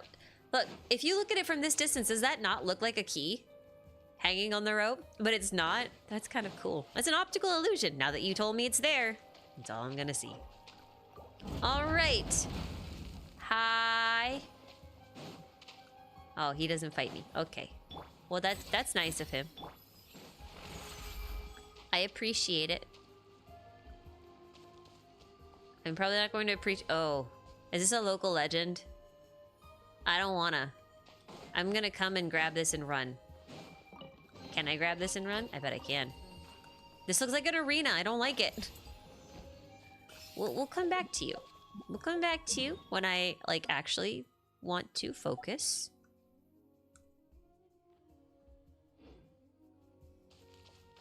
I just want to see. Yep. Nope. Bye. I don't wanna, and you can't make me. Do not use pyro. Oh, that's good to know. Thank you.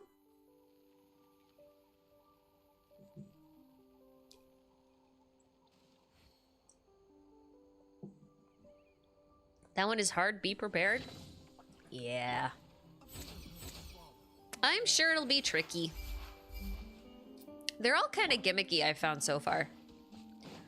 I do like them, though. This game's kind of an interesting design challenge for difficulty, in my opinion.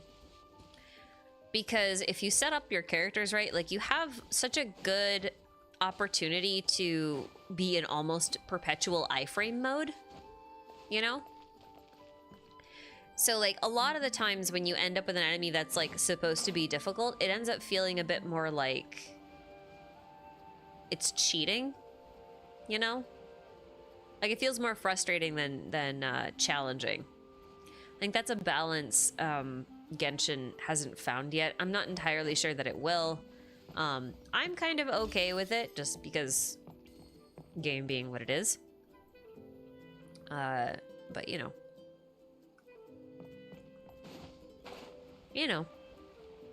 I really think that the interesting combat situations you can get into come from combinations of enemies.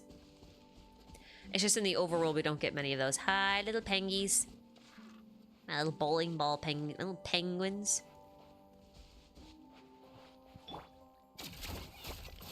Bowling! Wow, you're a stubborn pin. Rude. What about you? What about you? Nom, nom, blum. Ha. Play 10 pin. Knock him over. How come I can't knock him over? I want to knock him over. Okay. I get it. I'll stop. I'll leave him alone. Mushies!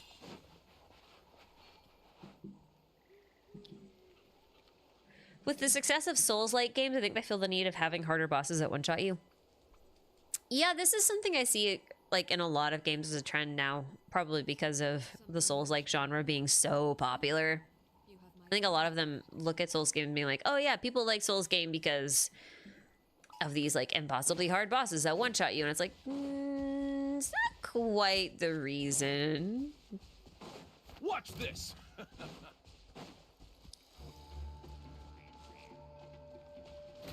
I love these stupid birds. I can't kill them. I love them. I love them a lot. They're so stupid. But yeah, difficulty is a really difficult thing to get right. I feel like it's even harder in a live service game like this. Especially because you can wail.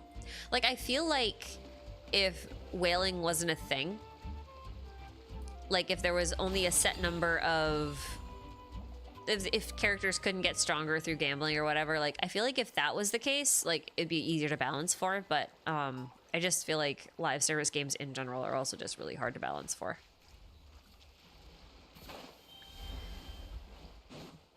Because like if your game is balanced, then you can't actually convince anyone to friggin' buy things.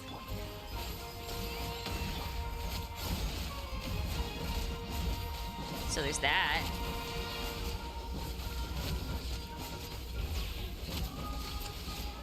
Oh. Well timed. I love this music. So good.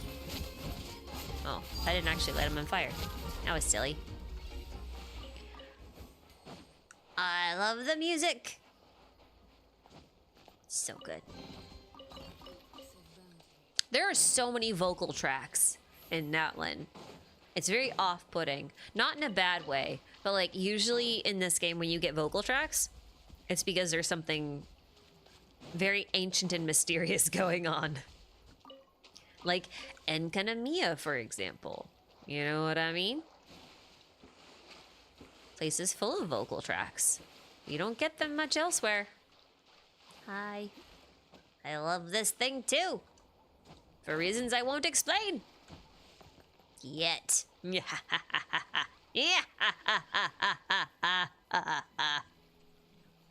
Ko, thank you for the super. Your theory is holding up pretty well, especially because Shilimanin's the goddess of human livelihood and she forges names. Oh. Is that what she is?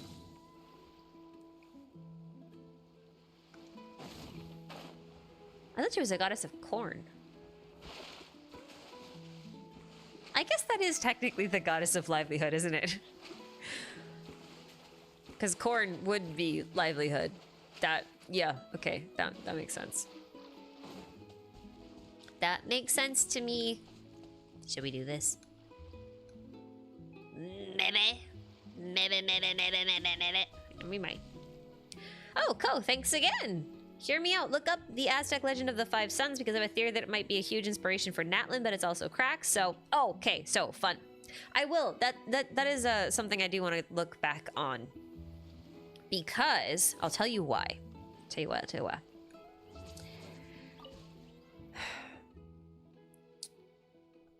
Actually, hold on. Before we do this, this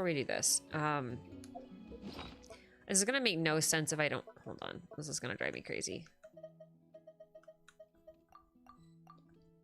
There, I feel better. Oh wait, I gotta go to the archive, right? Are those books in the archive or are they in my items? They're in the archive. Okay.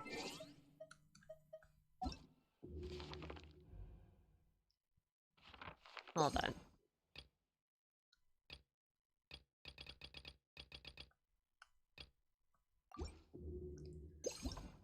Oh, it's Y. Right, okay. Stop it! Where's the other one? Do I not have it? I might not have it. Oh dear. Oh no, I do. They're just in weird places, because why would they be in? So that makes sense. Okay.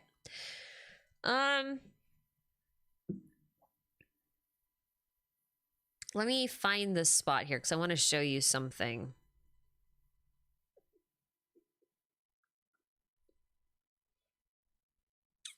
I'm pretty sure it's this one. They actually use this myth twice too. Oh,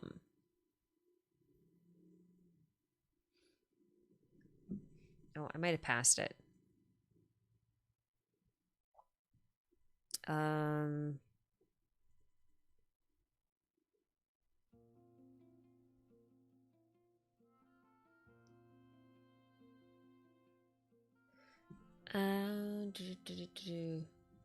Yes. Okay. This one. It is this one. It is volume 1. Okay, I remembered correctly. Okay. So, this one where it talks about the Volcano Lord. So, when I was reading through this, my very first thought wasn't actually anything to do with Natlan. That is very loud. But I was reminded of the theory I was writing about Xbalanque and Hunahpu, right? Because this section here, where it says that this dragon thought himself to be a sun, but he wasn't actually a sun, he was a false sun, right? He was just wearing a lot of the treasure, which is the pyrophosphorites, right? So, understand that this myth is beat for beat the legend of Seven Macaw. And Seven Macaw was this, like, I think he was a bird deity, or was he a jaguar? I forget. One of the two. I think he's a bird. Anyway, he basically had a ton of treasure, and he perched himself in a tree and called himself the sun.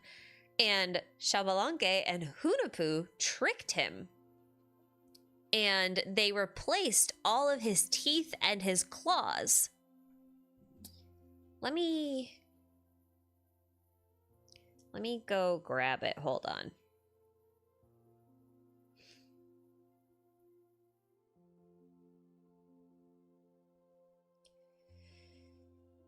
Seven Macaw sounds like a bunch of birds. Yeah.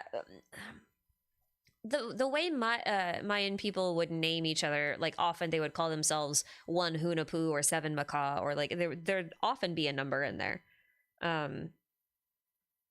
Hold on. I wanted to grab this myth because I'm gonna butcher it. Okay.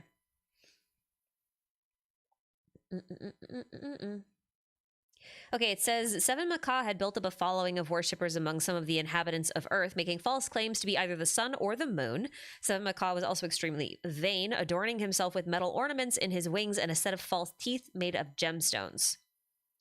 So the hero twins, which in this case are Xbalanque and Hunahpu, knocked the bird off of his tree perch, and then they disguised themselves as other people, and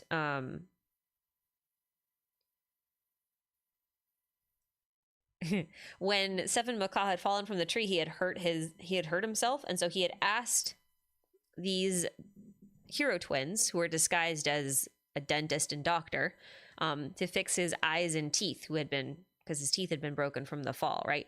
And so they replaced his teeth with corn and stole all of the treasure that he had across his face and all that kind of stuff. So they basically, humiliated him and all that kind of stuff. So if you look at this myth, and this is found in 2 different places, this myth, it's told slightly differently. And I think that's kind of important. I think this is in an artifact set, I think is where it is. But if you look here, this is the exact same thing. So this volcano lord basically decorated himself in treasure. So the pyrophosphorite, right? Pretended to be a false sun and then was taken out by two dudes. This guy who is essentially Quetzalcoatl, and Cha'ak, who is also known as Tlaloc, who is like a rain deity. So in this case, these 2 are acting as Xbalanque and Hunahpu, right? And it even says, oops, hold on. I jumped ahead. It even says that they replaced his claws and teeth with, Not only that, but we can even replace your fangs and claws with gems that you would surely shine 12 times more brightly than you already do, which is what Hunahpu and Xbalanque did. And then they replaced his claws and his eyes and his fangs with grain fruit, which is corn. It's like straight up the hero twins defeating Seven Macaw from the Popol Vuh. Yeah. It's wild. According to the Obsidian Codex, Cha'ak died long before Xbalanque's time. Yeah, that's why the timeline's a little weird.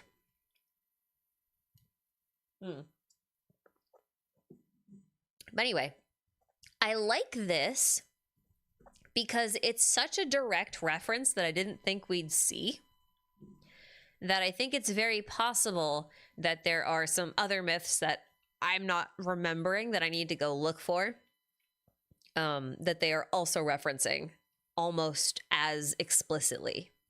So if you think that the 5 suns is being referenced, I believe you, honestly. It makes sense to me. Grain fruit is such a lame translation in English. In Spanish, it's maíz, the original word for corn. Yeah, they should have called it maize.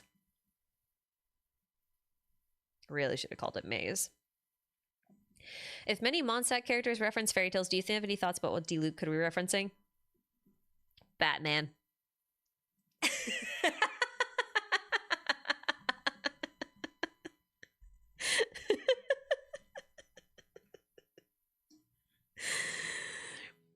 Batman, and then Kaya is Nightwing, and Rosaria is Catwoman. I will be taking no further questions.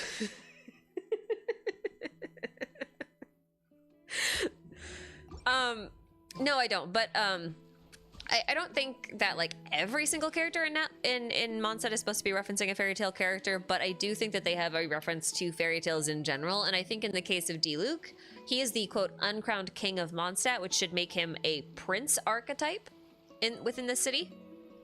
So I actually think that would be what he would be in this case. So there's a difference between like, I am this character from this book, and then I am the archetype that exists within the context of this story, right?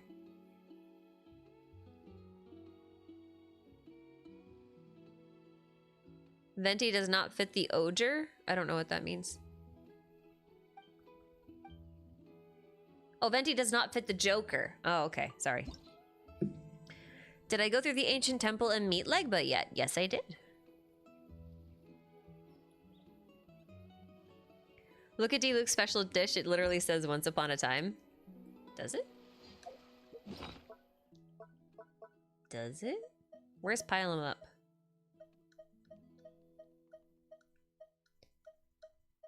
Oh, there we go. Oh, once upon a time in Mondstadt. Yeah, there you go. Yep. But like his relationship with the Hexenzirkel is, you know, it's a thing. It's a thing. definitely a thing. There actually, now that we're in here looking at food, I'm now hungry. I want a snack.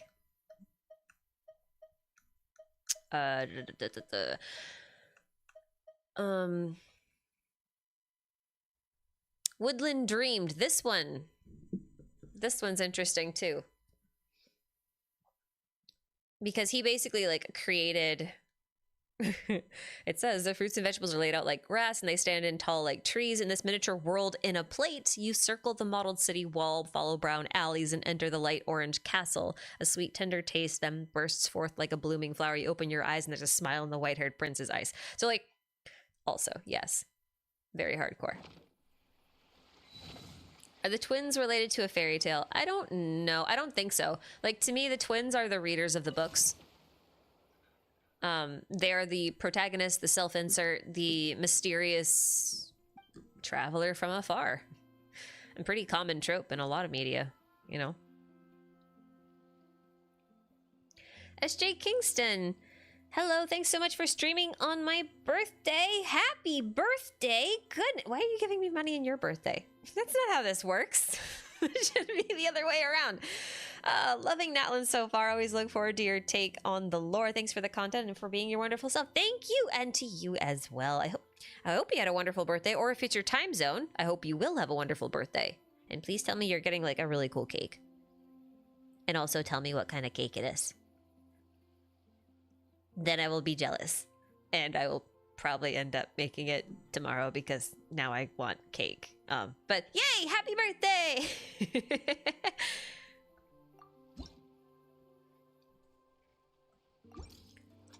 Don't know if you've already mentioned it. Nicole's teacups are in the Dawn Winery. Yes, I wrote an entire theory based on that.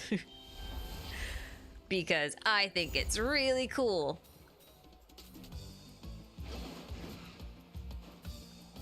I forgot how this works.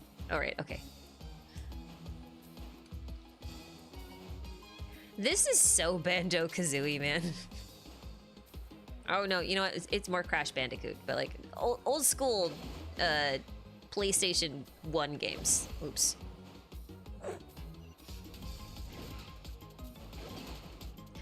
Old school PlayStation 1 games. Whoa, wait, what?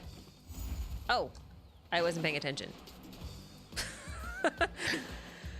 I gotta look at the screen. That might be a good idea, huh? Oops.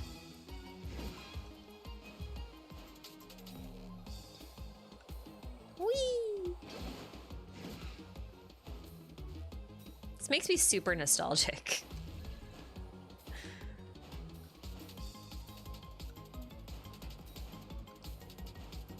When every game is trying to be like the next big blockbuster, you just stop getting a lot of the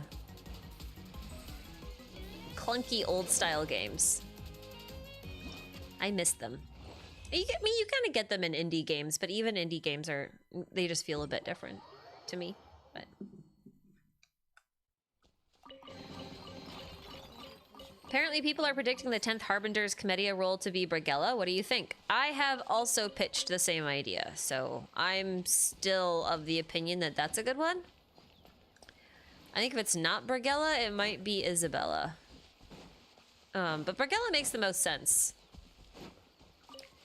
The theory went that, at least in my case, my argument was that the 10th Harbinger might have been Crepus.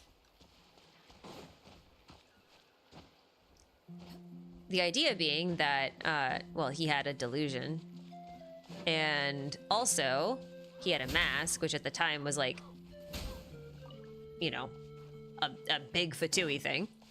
And also, he owned a tavern, and Brigella was known for being a tavern keeper. So, like, it just kind of made sense. But my logic was that he might be the hand claw, and that became Arlecchino's. It still kind of works if he's the mask, because it does look a bit like the mask that he used to wear. Well, it looks like the mask that Diluc wear, is what I should say. In the manga, that is, to be clear, because he doesn't wear one in game. But you know, like that was the logic. That was the logic. I still think it holds up either way. It's just that the rationale to get there is a little bit different. For now. 10th Harbinger is Mika. True. Apple cinnamon minus the walnuts doused in vanilla butter sauce. Oh. That's so much cooler than what I thought you were gonna say. Now I really want some. Man.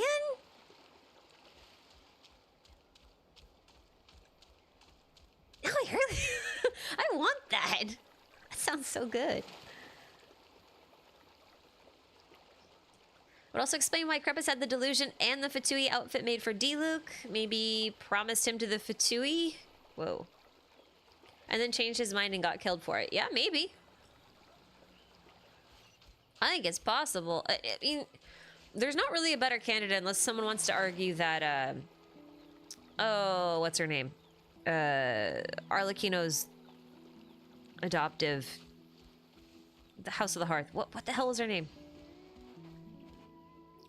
I forget. Claire V's mom. The alternate name for Seardwen. I can't remember her name. What was her name? Crucibina. Yeah, that one. I like how I remember the harder one. It's very on brand. It's very on brand for me. Wow. Yeah. Unless you want to argue that the 10th was Crucibina and she's just dead. I mean, I guess that's possible. I kind of feel like the Fatui wheel is similar to the statues of Seven, and that they represent the last Harbinger and or final Harbinger, providing that I'm right about the statue of Seven theory. But I think it's like a similar case, if that makes sense. Let's have some fun, shall we? Okay, I like fun. Let's have fun. You. Don't shoot me. That's not fun. You're so rude. Why you gotta be so rude? I'd say, don't you know I'm human too, but I don't know if Arlecchino counts at this point in the game. In the Natlan loading screen icon, do you think the 3 triangles above the temple are supposed to represent something like the Moon Sisters or some other set of 3? I don't remember what the loading screen looks like.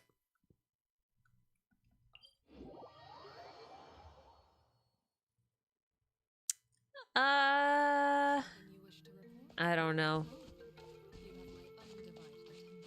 I don't know. I don't think so. I mean, I would assume probably it means that no more or less than the Primogem symbols mean anything when found hovering over Dragonspine. Or over Enka. I'm not sure. I'm sure you could make a good case for it. Ow. Whee! Everyone's catching on fire. Everyone's catching on fire, including me. Ooh. Yeah. So rude. These machines are so cool. Oh, right. I don't have any of the thing. Oh, it's fine. Num num num. Human hands.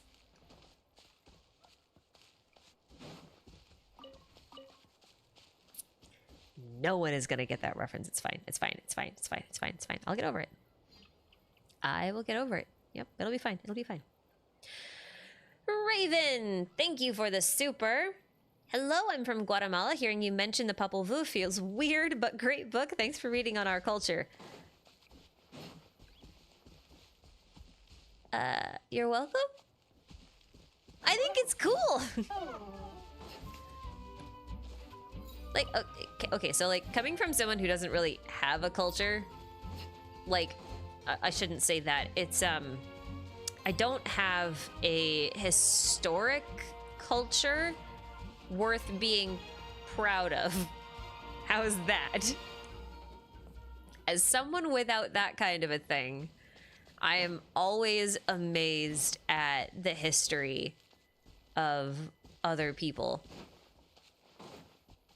from other places throughout the world. And honestly, this is one of like the most under and or misrepresented of all the options, frankly. Like usually when you see anything related to Aztec and Maya, it's like almost always human sacrifice. Like 100% of the time. At least in the States. I don't quite know what the situation is elsewhere. I am not that all-knowing. I'm not even all-knowing. I barely know anything. So it's been really good, I think. For all the flaws Natlan has, like the one thing I'm very excited about and the one thing I've been very happy with is how against the grain, like how against the normal presentation, I should say, of a lot of the Mesoamerican and even North American and South American cultures have been. This is not usually how I see them presented, and I've been very pleased with that. And also getting the opportunity to actually have an excuse to read a lot of stuff. Like sometimes there's a lot of stuff like, oh man, I want to learn more about that. And it's just like, when do you ever have an excuse to like buy that book or, you know, sit down and watch that 2-hour documentary? So it's been really cool to like actually be able to do that. And I definitely have a lot more appreciation for, I just have a lot of more appreciation for these stories. Like imagine that, yeah. Imagine learning about a culture and then being like, man, this culture is actually cool. Of course it is.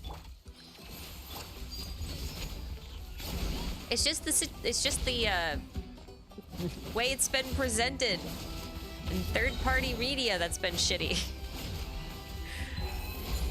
But it's great. So thanks for sharing it. I mean, I guess you didn't really have a choice. But thanks for sharing your culture. I'm having a ball learning. Although oh, I'm on fire and I'm dead. Okay, it's fine. Yep. We're just gonna sit here and watch a very sick man and a Beyblade. Yep. We're just gonna sit here until it dies. Oh, that took a lot less time than I thought it would. I should revive her. Yeah. Very fragile. Something that's very strange to me, also in Natlan, is I kind of thought they would stick a little bit more south of where I'm used to. Like, I figured they'd stay more south of North America, then into Mesoamerica, and then even into Central America. I didn't think they'd go very high up north. But I've definitely seen a lot of myths and references to stories that I grew up with from Native American tribes. Not because I am Native American. My Native American blood is very, very diluted. Very small. But because of where I grew up, was always very close to Native American reservations.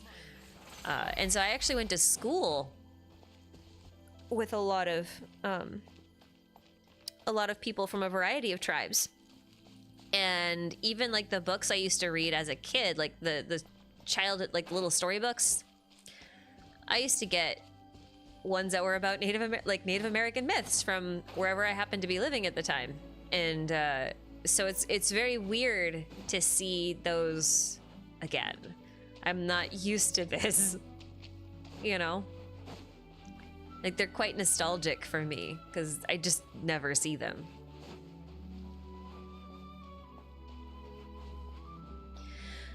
Yeah, like the Hawaiian stuff was very interesting to see.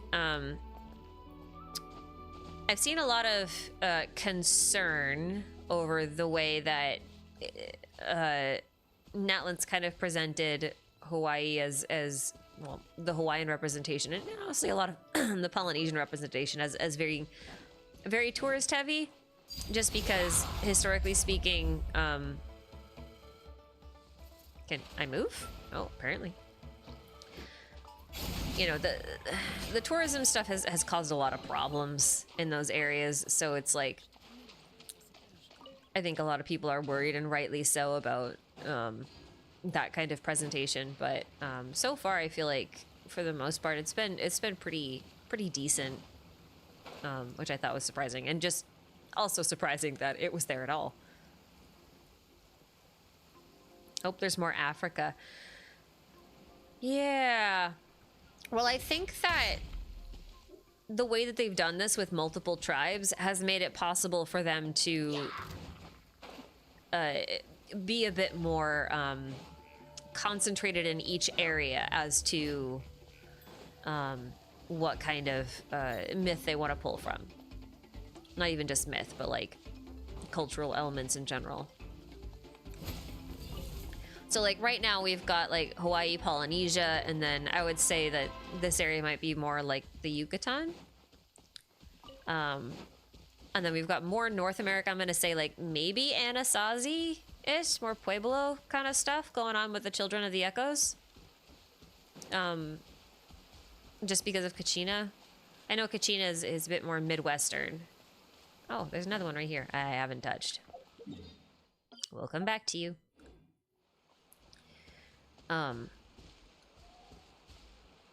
So I think that's cool. I think they'll be able to look at other tribes like the Collective of Plenty and the Night Winds and everything, and try and pull in even more, which I'm pretty keen on.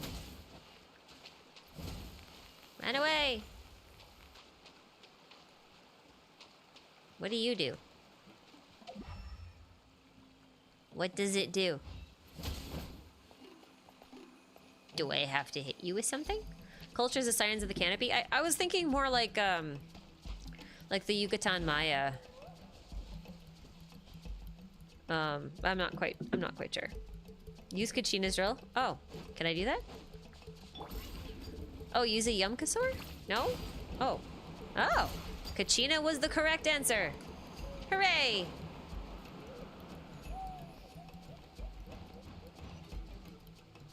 Yay! The treasure is mine!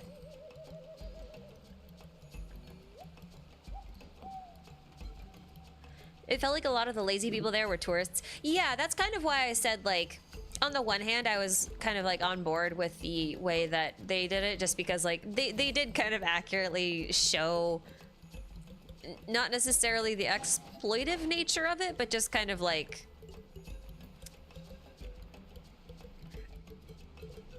well, I guess they've kind of glossed over it a bit, but they did do a good job showing that the ones who are lazy are not the natives, which is more than what I was hoping for, so I'll take it.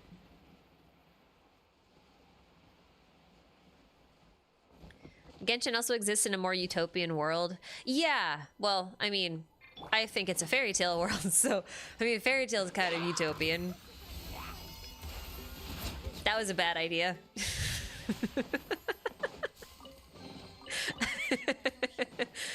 I forgot that the iframes wouldn't actually be there when I caused damage. It's fine. The fact everyone there is a tour guide is a bit sad given the real world implications of it, I think. Yeah, like it's definitely not a perfect representation or presentation at all. But I feel like as far as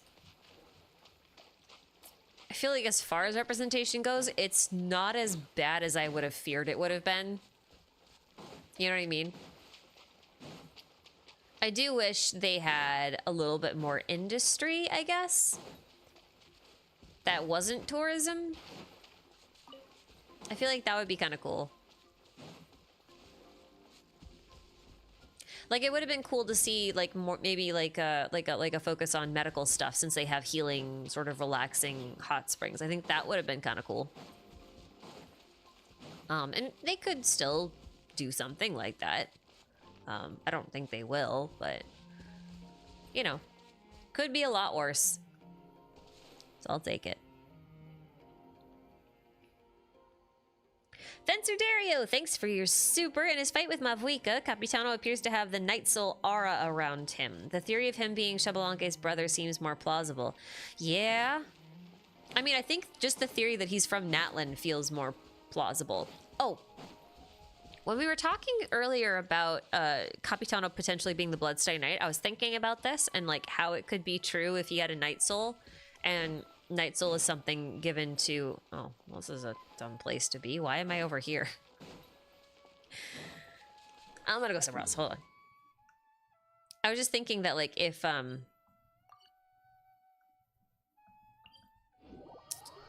he has a Night Soul, but then let's say, for argument's sake, that he is the Bloodstained Knight, right? Like, how could both be true? It would mean that the Bloodstained Knight would have to be from Natlan. And then I was thinking, like, what if Capitano's bloodline is actually descended from Vanessa? Because that would tie things together really nicely if you really think about it. Like, hear me out, hear me out. That would mean he's related to Diluc, which is really funny. But actually, the fact that he would be related to Diluc in that sense, or at least I'm assuming he'd be related to Diluc because Diluc is a redhead. And I know Capitano has black hair, but like, his skin, like everything about him is black. Like he has no features. He's like a black ghost, like a shade, like a shadow man. That's a better way to put it. He's a shadow man, right? So having black hair, not a big deal. As far as like disproving this theory goes, I mean. So Diluc has the red hair, and it looks like the red hair is probably indicative of being descended from Vanessa, probably, maybe. Although it is worth noting that there is one red-haired person in Old Mondstadt that I don't think is related to Vanessa.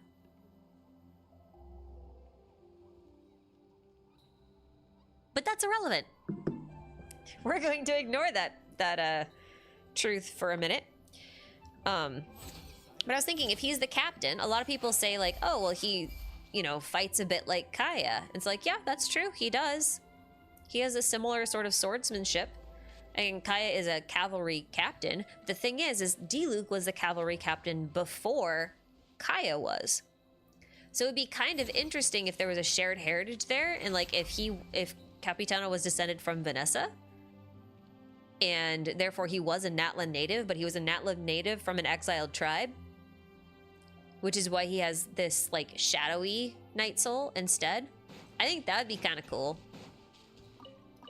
It would be a way to like make both theories true.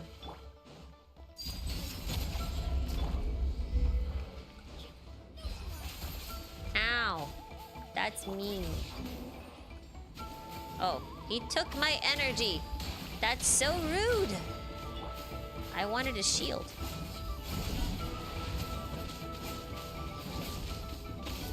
And he's just like, no, you don't get a shield.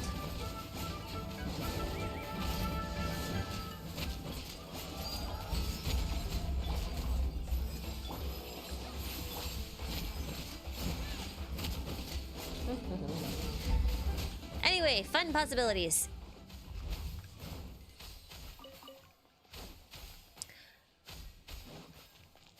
Because it is so strange, you know, that, like, he does have so much resemblance to the Bloodstained Knight, but the Bloodstained Knight was, like, related to... Oh. Bloodstained Knight was related to, like, Rostam and Signora and all that. But then, like, Night Soul for Natlan.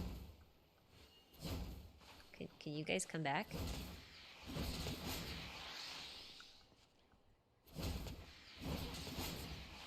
Yay! So it's possible to make them both true. Senpai Hi, Reeds. Thank you for your super. Delighted to be tuning into your stream. Apologies if you already addressed it earlier, but do you have any new or updated theories relating to the various Conrian mysteries as of the Natlan update? You know what? No, I don't. Well, I guess I have some stuff that's Natlan, that's Conria adjacent, but nothing like specifically about Conria. It's interesting because like I feel like a lot of the stuff that goes on in Natlan, like especially with the Night Kingdom, feels like it's telling us about the land of Conria and like the nature of it and what they would have to struggle with on a daily basis. Like, how do I let me put this another way. Natlan right now is holding on by a thread, right? Like it's not doing great. And it could sink into the abyss basically at any point in time.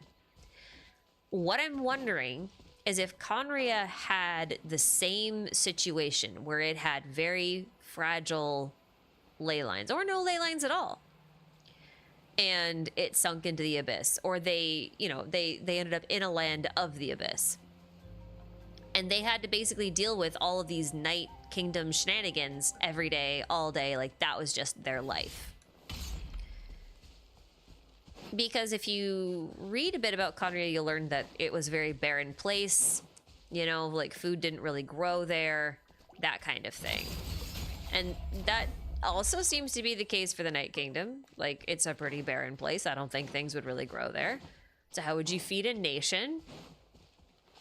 I mean, time could move really weirdly down there, all that kind of stuff. It would also kind of explain why they would want a Loom of Fate, because even if their nation was destroyed, it's also very possible that, like, Natlan could also use a Loom of Fate, you know, to, like, create new ley lines so things don't get all screwed up. But they don't. That's basically, like, the extent of my Conria Natlan stuff right now. Because, like, I don't feel like any of this is particularly new. Hey, buddy. I'm gonna follow you down. Wherever you may go, I'll be watching you.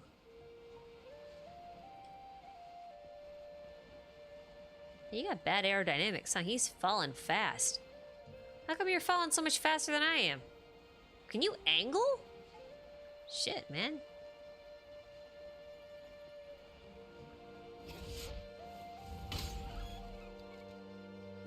Okay, that was mean. That was mean. Sorry. Yeah, I don't really have a whole lot of, like, Conria specific stuff that I feel like is new that Natlan taught us beyond a little bit more fleshed out information about their circumstances of their daily life. A little bit behind their motivations, but, like, not enough that I have, like, a brand new Conria theory or anything.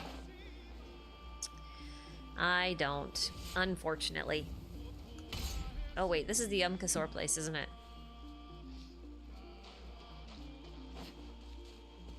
I love the music, it's so good.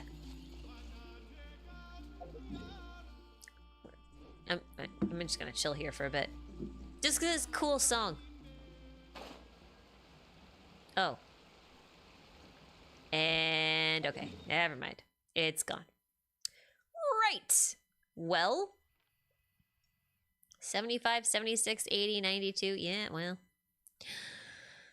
I don't, like, the Springs is my least favorite area to explore. My least favorite area. By a long shot. Capitano Crow, tribesman with ancient name. I mean, maybe. We'll see. Favorite local legends so far? Just the capybara, because he's ridiculous. Also, I've only fought like 3 of them. I haven't had time to do the rest of them. This is my first, like, deep breath opportunity to actually, like, roam without, like, trying to absorb as much information as possible. Just wandering around random. Because like everything I've been doing is like trying to comb through everything, take notes, see what X makes me think of Y kind of thing, you know, like it's been a lot of work. So I haven't had time for like the challenges, so to speak.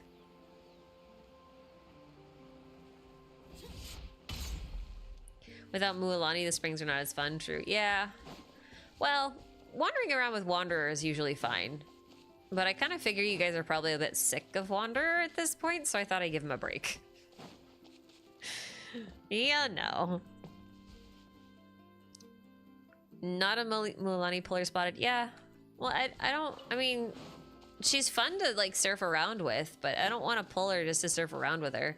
Especially because it's only really that useful in Natlan.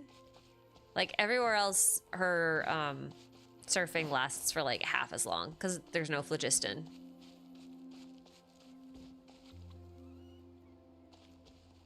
Farina works too. Yeah, I guess that's true. I don't like running Farina and Arlecchino together. And I'm trying to friendship farm Kachina and Emily, which is partly why this team is what we're using. Friendship points! Because friendship is magic!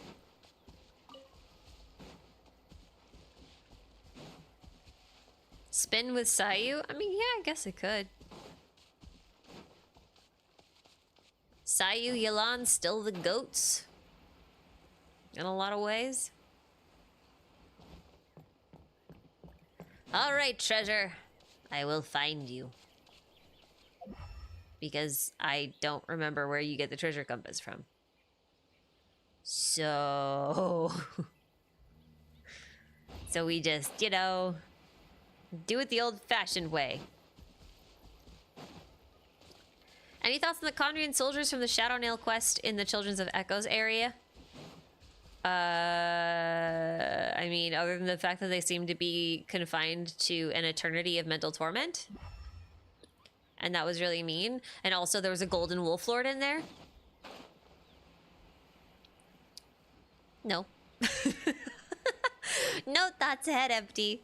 Actually, my head is kind of pretty empty. I will probably sign off soonish because head is very empty and also very full, and I really should start working on that next theory before I fall behind. That's probably what I'm gonna do this weekend, because you know that's a good plan, good use of the weekend. Just some theorizing on me laptop, getting some sun. Because I type outside. Like a silly person. Take a seat. It'll never not be funny to me.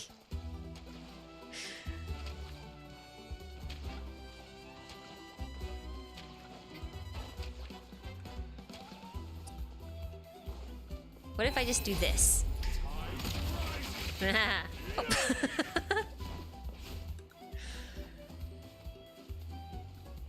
Aw, man, he didn't go in far enough. So close. He almost just yeeted himself into the water. Oh well. I tried. Mafuika is clearly going to have a motorcycle. She has to.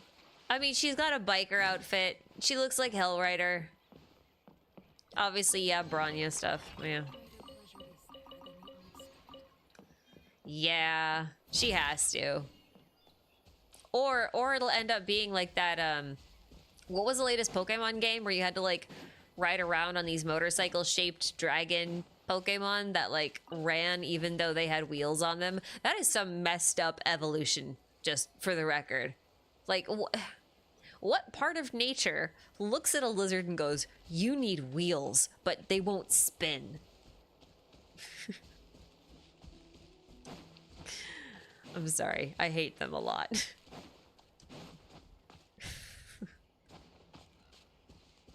I like how I go, I hate them a lot, and then someone immediately goes, Koraidon, my beloved!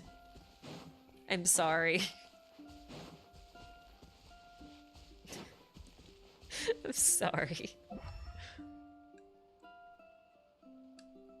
No treasure here.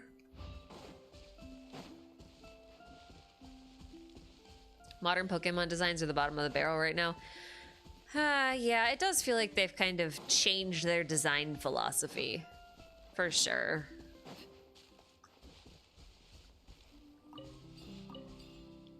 Miraidon's wheels actually rotate, then again, it's also a cyborg. Weird. Have I seen the Shades Fanes imagery from the Dragonsbane mural that is back in Natlan? Yeah, that's not Fanes, but yeah. Or Phanus. I don't like saying Phanus because it sounds like phallus. Like a phallus anus, a Phanus. I hate saying it that way. I think that is how you're supposed to say it, but it drives me crazy because that's all I think of every time. So I just say Phanes, like a window pane. So it gives me pain to pronounce Phanus. Sorry. Done. Oh. And as soon as anyone mentions anything penises, I can't get that one song stuck out of my head. The one that goes, oh, when life gets you down, keeps you wearing a frown, and the gravy train has left you behind. Those who know will fill in the blanks. Right, finishing that.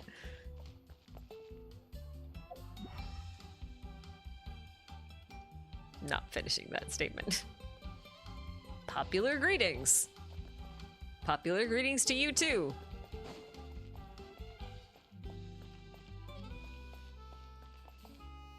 What's my favorite Pokemon?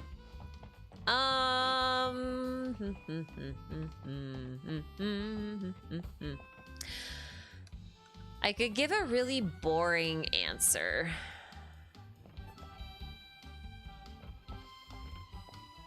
I'll probably just end up giving a boring answer.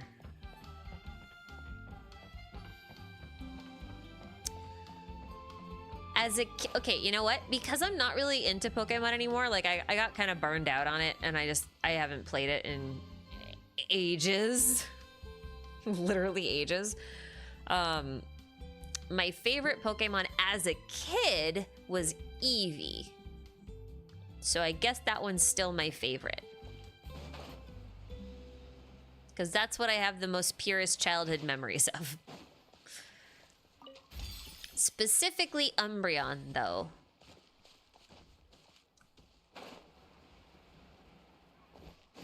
Treasure! Mine. Nyahahaha. Nyahaha. But okay, so the reason Umbreon, though, the reason why Umbreon is my favorite Eevee evolution, it's not for the reasons you think. How many here have played Pokemon Coliseum? Out of curiosity. It's an old game.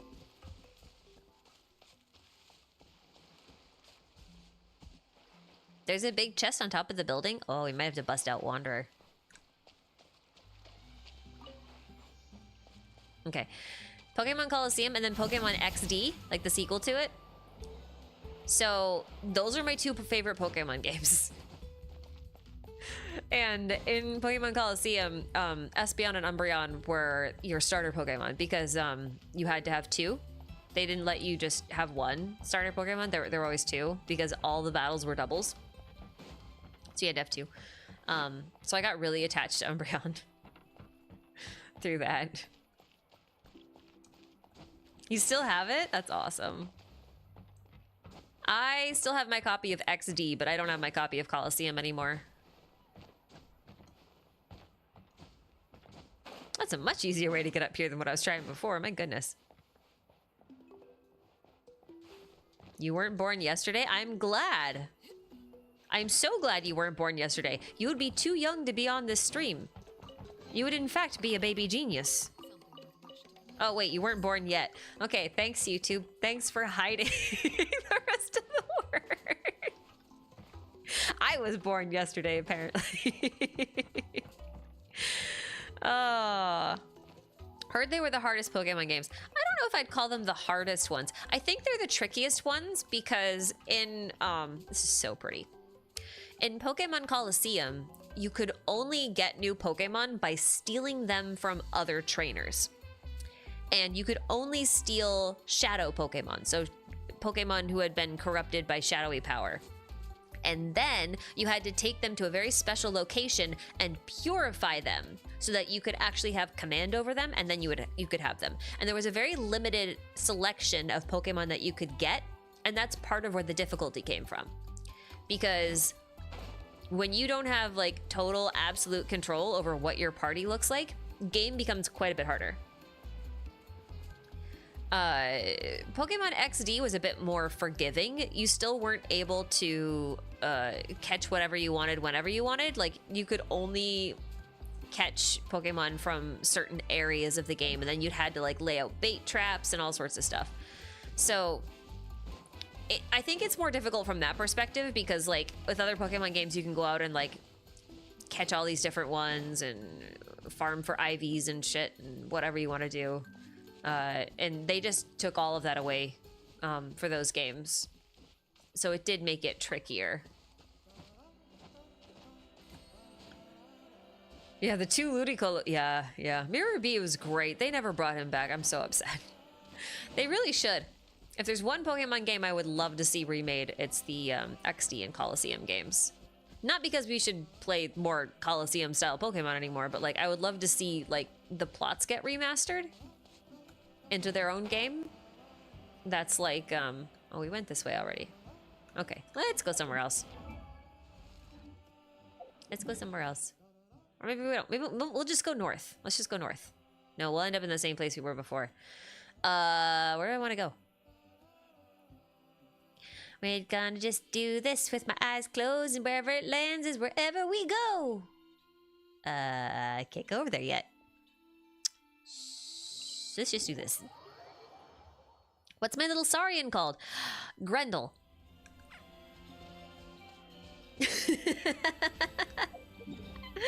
In a domain so I can spend my resin. Don't tell me how to live my life. I should probably spend that resin, actually. How do I feel about Kaveh? Kaveh is one of my favorite characters in the whole game.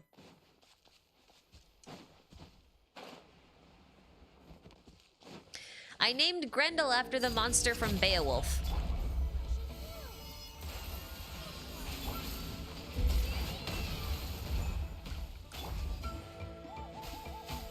I get shields! My top 3 favorite characters in this game? Well, it's probably Wanderer, Kaya, and Kaveh, and maybe in that order. Maybe. We'll see.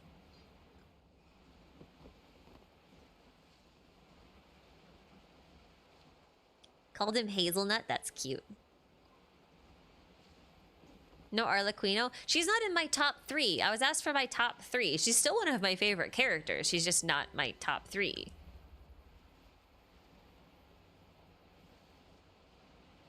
Like, let's be clear on that. Although at this point, I should probably do like a top 3 male and a top 3 female, if only because like my top 3 are all male right now. If I have to do top 3 female though, it's probably Kuki, Arlequino, and then Yanfei. Why do I keep going down here? I see a hole. I gotta jump into it. It's a compulsion.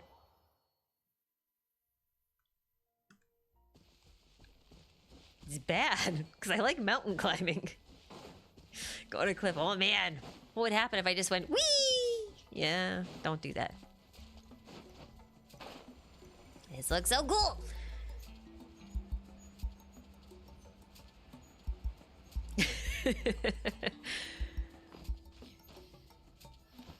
You and your friends all named your dragon companions after appliances?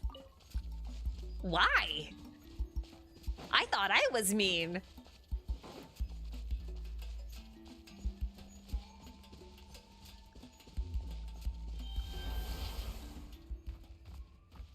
Because microwave is a what is a pioneer.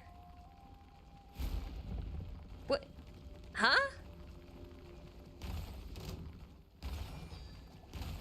What? Pioneer of what?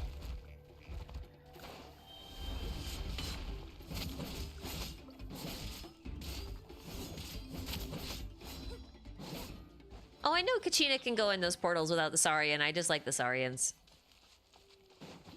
Also, I forget she's there sometimes. Okay, Emily. Will you hit the correct target if I put this here? No. You won't hit any target. Awesome. What about here? Are you serious? What? How about now?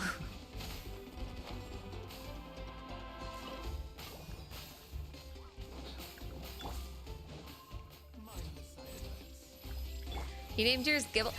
That's a good one. Wait, is it Gibble or Glybe? Gibble. Okay. The slime has the high ground. Yeah. But does the slime have morals? Aw, I was hoping to kill it with Kachina. It didn't work.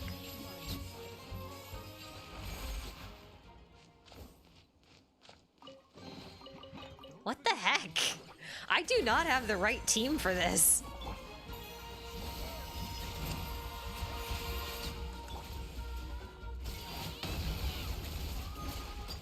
Wah, wah, wah, wah. I should really level her up. I should really level my Kachina. That seems like a great idea. Oh. Oh, hello. Okay.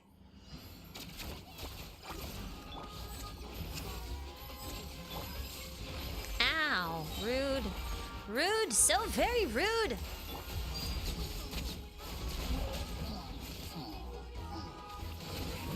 Oh, I have the worst team for this.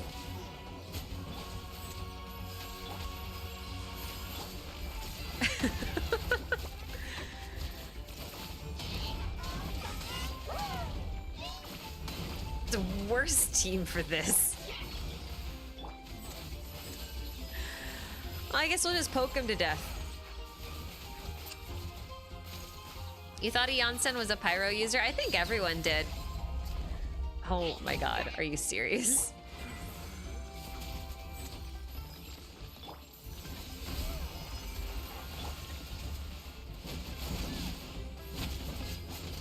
This is the worst team for this.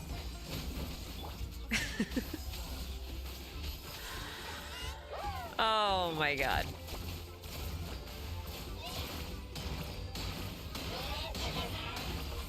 Okay, maybe not that.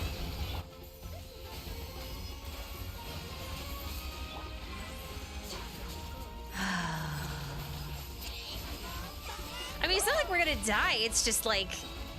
Oh, okay, here we go. Please tell me there's not another wave. Okay, good. I didn't know if we could do another round of Abyss Mages in 30 seconds.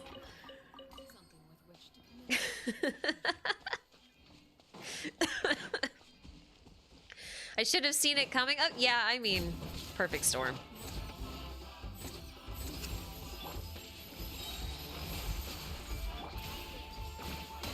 I really need to get some talent bucks for her, though.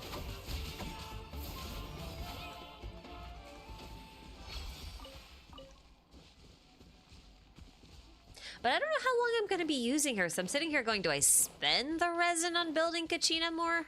Or do I not and just wait? I have a feeling I won't use her much. Just because, like, her multiplayers aren't that great. Her kit isn't better than Albedo or Chiori, and I have both. So, like... Unless Shilinen is... I don't know, meant to work with Kachina in some way. I don't know if I'll end up spending much time. At least spend any resin? Well, now I'm gonna not spend my resin harder. Bye. I like disturbing the animals because disturbing the animals in real life makes me very sad. So I like disturbing them here because then I feel less bad. Because they don't really care. Do I not believe in condensing resin? No, I do. Leave me alone. Come on, show me your courage. I do. I just don't want to. What logic? Wait, you come here looking for logic? I don't deliver logic. I just deliver crack. That's all. That's my job. And I can tell that I should probably sign off because I'm out of lore for right now. My lore tank is emptying quickly. But if it makes you feel better, I will condense it before I go. Oh, that's a big chest. Whee! How do you land on those heels, lady? Jeez 'em.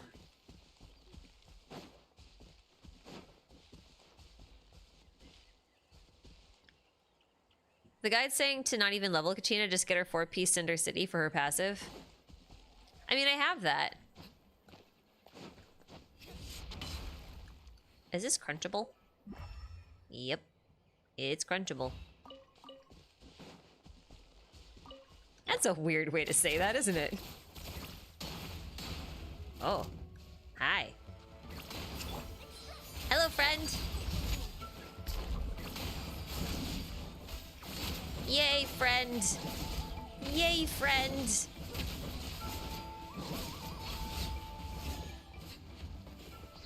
More chests.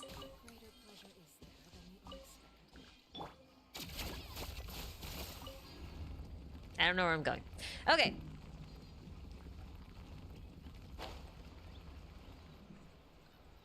Arle build? I mean, yeah, she's built.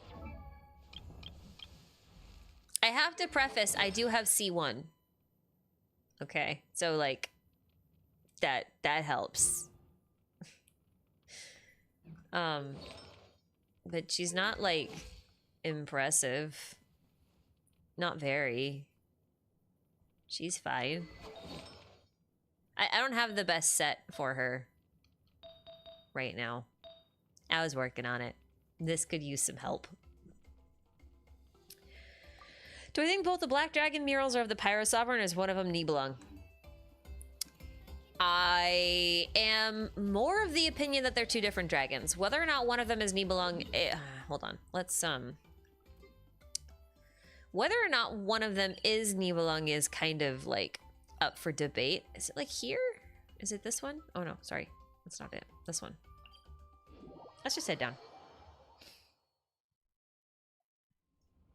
Her C1 procs her charge attack immediately.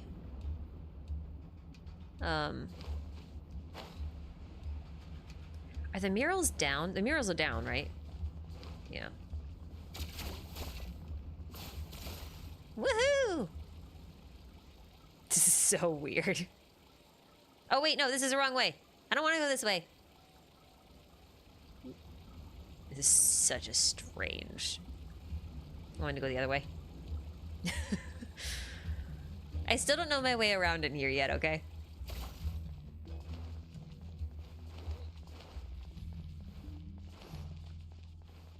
This messed me up because, like, the lore around this stuff is like they took a dragon's eye and then they cut it in half, and then, like, the thing that we're left with is, like, a dragon eye lens. Hold on.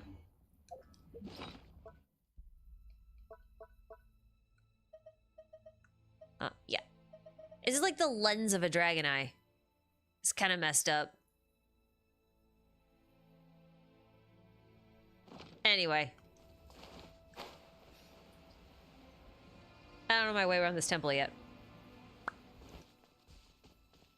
Yeah, okay, so like... I really wish these things were, like, more in the same room. The thing is like, their heads are different, their colorings are different, their markings are a bit different. So I'm not totally convinced that they're the same entity, you know what I mean? it doesn't quite make sense for them to be the same dragon. So I do feel like they have to be different. I don't know if I think this is Nibelung, though. But it could be. But, like, I don't know if you see it from the other room, but... like, they go out of their way to put certain markings on him, and the markings just aren't on this one. The mouth's different. I don't know. It's possible that the Pyro Sovereign got corrupted by abyssal energy and then did something like this. But I'm not super convinced of that either.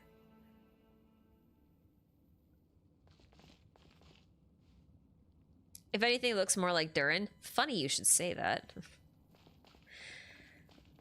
I've been thinking about Elenis and Durin a lot throughout this journey through Natlan. If only because, like, you gotta ask yourself why Rhindaughter keeps trying to resurrect dragons. And it's worth wondering if, like, there are other dragons besides the 7 sovereigns that we know and Nibelung. And since in Simulanka, we also have to remember that, yeah, we were dealing with a dragon crisis, but the dragon that the 3 tribes for Constellation Metropole, the ones that they defeated, like their families in history, was a totally different dragon. And the funny thing is, if Simulanka is even remotely accurate in terms of its representation of the characters that they're supposed to be representing, then that dragon was actually a pretty nice dude. And the 3 families that quote-unquote defeated him were all assholes, honestly. Like, if you read the stories, it's so mean. They were so mean to him. They were so mean to him.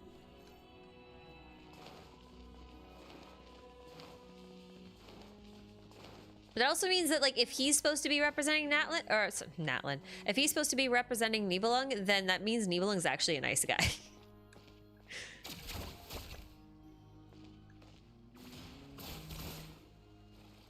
Oh, that's a cool trick. Do I think Teyvat was built using Nibelung's body? If you see the map from above, it kind of looks like a dragon.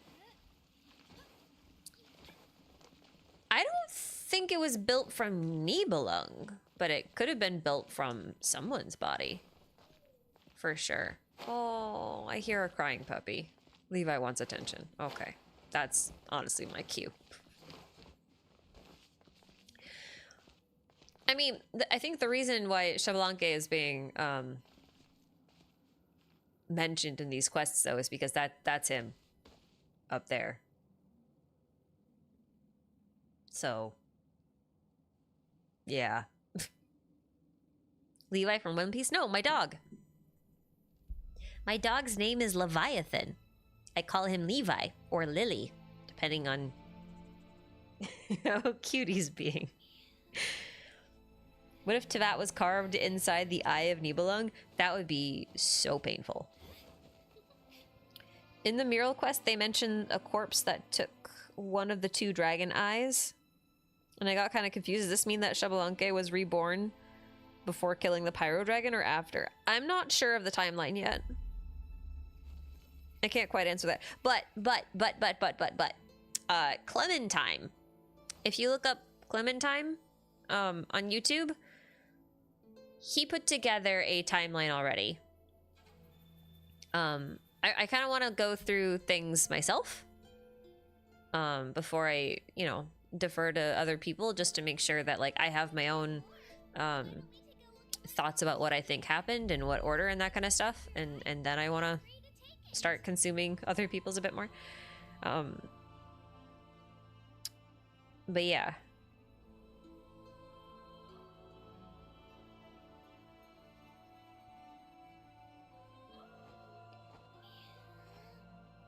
Yeah, it kind of feels like Xbalanque. Okay. Oh, there's something I want to talk about, but I can't. Okay, well, put a pin in that, and we will reconvene in the second half of this patch. Okay? That's what I'll say. I've read ahead a little bit because I figure by the time I actually get to producing anything, it's going to be the second half of the patch anyway. Well, that's not true. I'll put out something before then, but by the time I actually get to mentioning the thing I'm thinking of, it'll be the other half of the patch. It won't. Yeah. Anyway, we'll come back to that another time because I do have a theory. No, I have to though. I actually have to because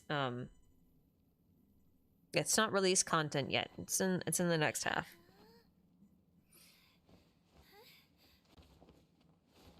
Reconvene stream. We were spoiled. Yeah. But it has to do with this whole thing. I just haven't. Yeah. We'll come back to it. We'll come back to it. He has very weird proportions. You can nestle yourself right in his armpit. It's a huge armpit. The size of Kachina's head. Thoughts on Renove, Shade of Death? I've seen this theory floating around. I'd like to point out that at the moment it is a theory, and while I assume we'll get more information on it eventually, I do think it's a bit strange that that's the assumption everyone's kind of leapt to on their own. Just saying. But I will say, if that ends up being true and that's the shade that is interfering here, I think it's quite interesting that everything they've done has honestly nothing to do with death. I think that's interesting.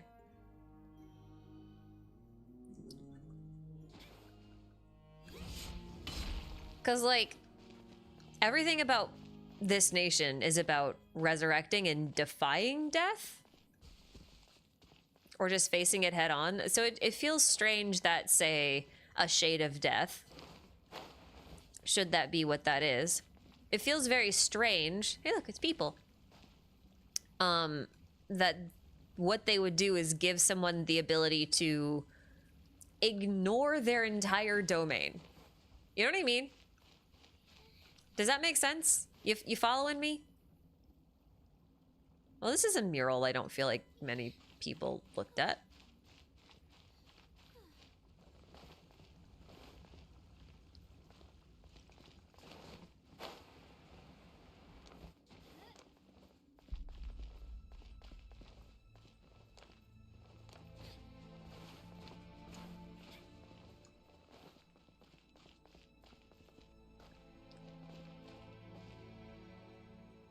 Wow, it just kind of goes away and you can't actually see them at all because they're behind the pillars. Well, no wonder no one could look at this. What a terrible design decision.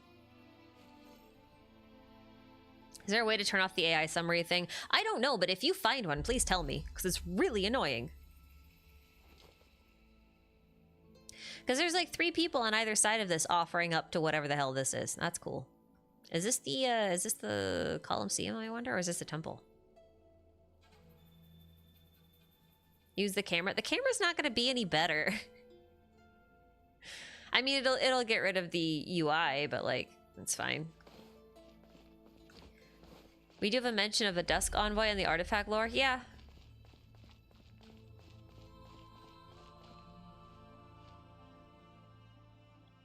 The way this is laid out is so strange. Okay.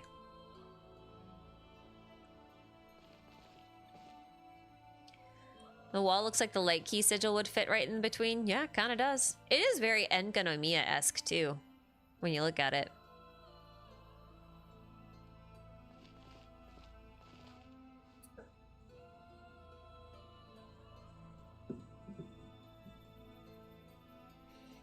So, okay.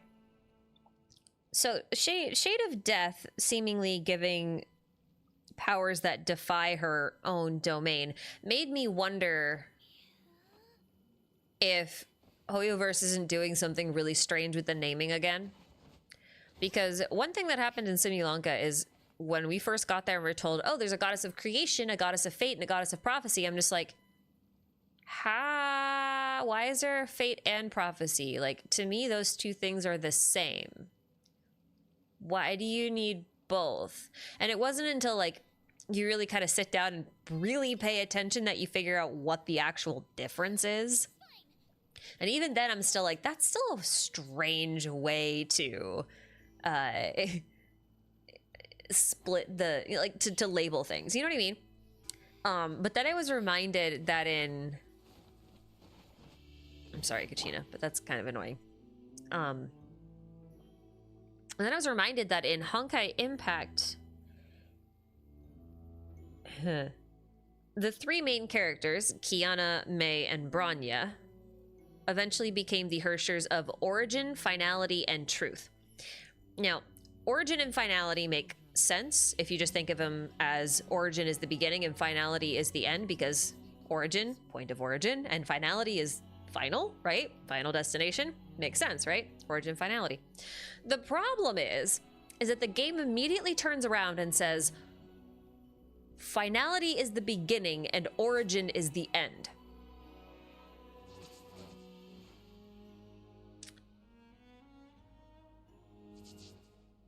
So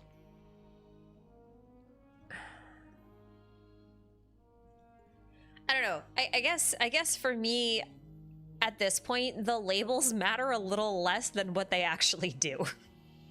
You know what I mean? Why? Okay, so the origin is the end, finality is beginning thing actually does make sense in the philosophical context that you put it in. But it's not intuitive. It's not intuitive at all. It's like when they say origin is the end, it's because the point of origin is as far back as you can go, right?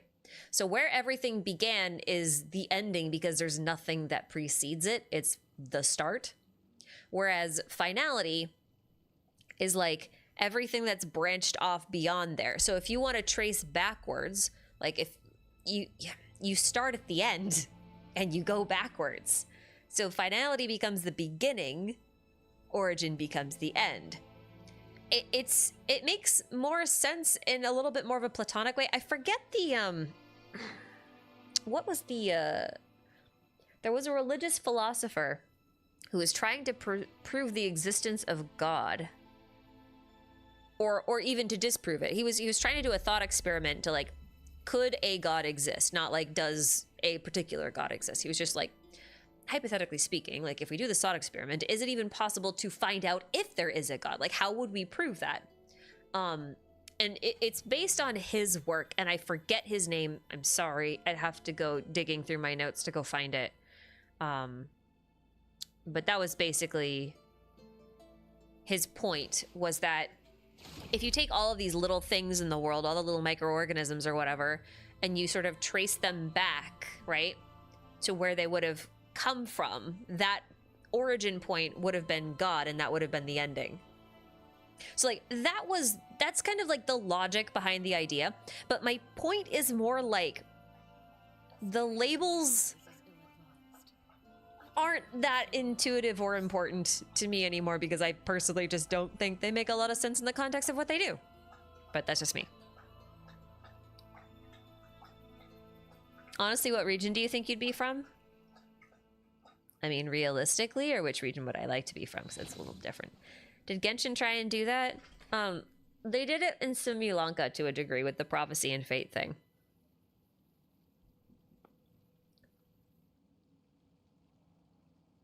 Every new beginning comes from some other beginning's end. I mean, yeah, you can think of it that way too.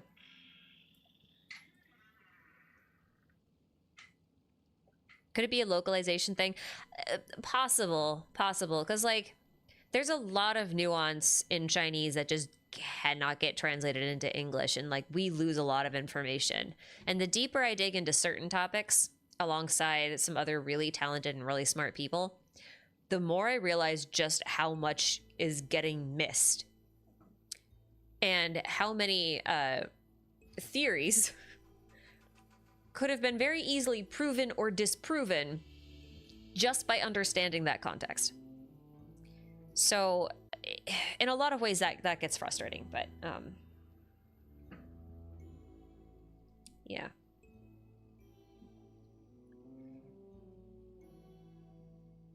Sounds like Akina's quoting Aristotle or some other. No. He was I want to say he was Arabic. Arabic. That's not right. He was an Arab man. That's what I wanted to say.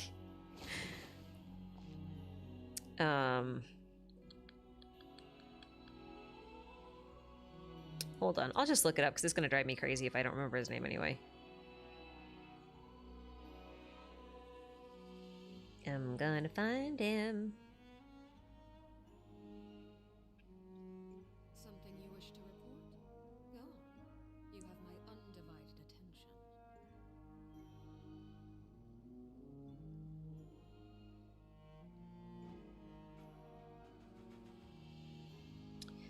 I'm looking.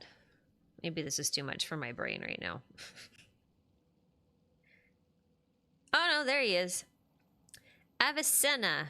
Avicenna? The proof of... It's called the Proof of the Truthful. He was an Islamic philosopher. Ibn Sina.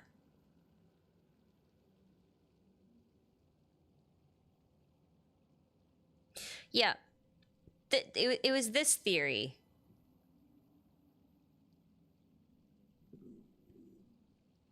It was this theory. Yeah, if you look him up, it's, yeah. You'll figure it out. His Proof of the Truthful is very interesting. I just read it quite a while ago, so I'm not going to be able to do it a lot of justice right now, but yeah. Yeah. I think that's all I got, honestly. I think my brain is tapped out at this point.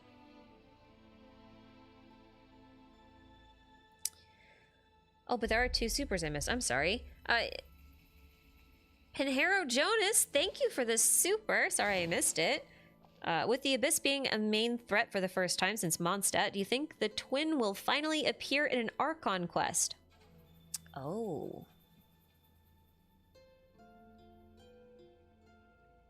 No, I don't think so. Staring into my eyes is ill. But I do think we'll get a Dainslift quest sooner rather than later. I think that's a distinct possibility. But I don't think they'll show up in an Archon quest until Snezhnaya. But we'll see. Mog the Frog, thank you for this super. What are your thoughts on Paimon's true identity? I don't know if you were here for our conversation earlier about the Red King and the White Queen. But usually those two are depicted in alchemical texts with like a little bird or a dove in between them that kind of acts as a catalyst between them. That's what I think Paimon is. In the context of Genshin, I would say she's probably...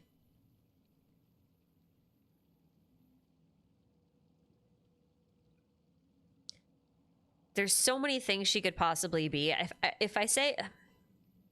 I don't know if this is the most realistic thing for her to be, but what I think would be cool for her to be is a brand new moon that should be ruling the Night Kingdom, but left the Night Kingdom because she's scared of the dark.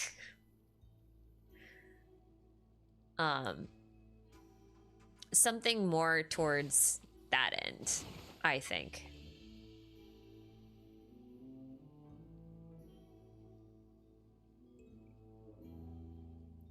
Viridian Fox, thanks for the super. It's my first time doing this, but I wanted to tell you that I enjoy the work that you do. Thank you very much. I appreciate that. Go on. You have my undivided attention. Really? Is Enjo back? Yeah. He's in He's in one of the quests in Natlan. Yep. Paimon is Moon Cely? Yeah, I think there's very little room to doubt that Paimon is a cely. Whatever her cely rank is remains to be seen, but I kind of feel like she's an important piece. And the reason is, you guys remember I wrote that theory about Paimon being emergency food a while back? And the idea was that she was gonna be consumed in some way. Well, the thing about the chemical marriage is that the cely is the white queen, like the thought chaotic bit that we talked about really early in the stream. And that gets merged with the physical, which would be the red king. So in this case, like Ether or Lumine, depending on whatever your traveler is, would end up performing the alchemical marriage with Paimon. Oh, my controller just decided that it's done.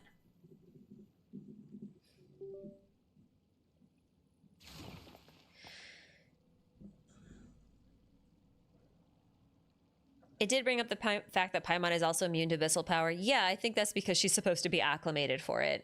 And actually, you know, if we think of books as metaphors and we look at books like The Pale Princess and The Six Pygmies, for example, which I won't spoil all of the volumes that are not out yet. The only thing I'll talk about is like the basic summaries.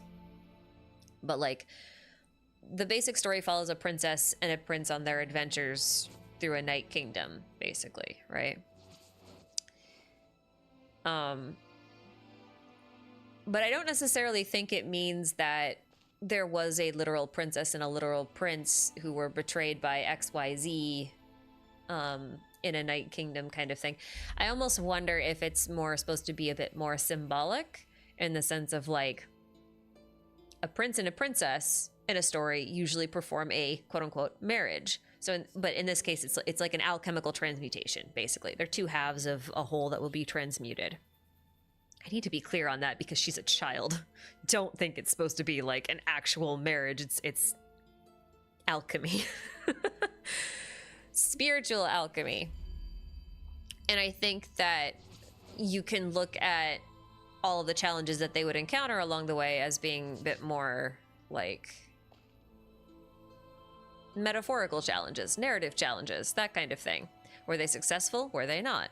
Is it a predictive test? Or is it not? You see what I mean?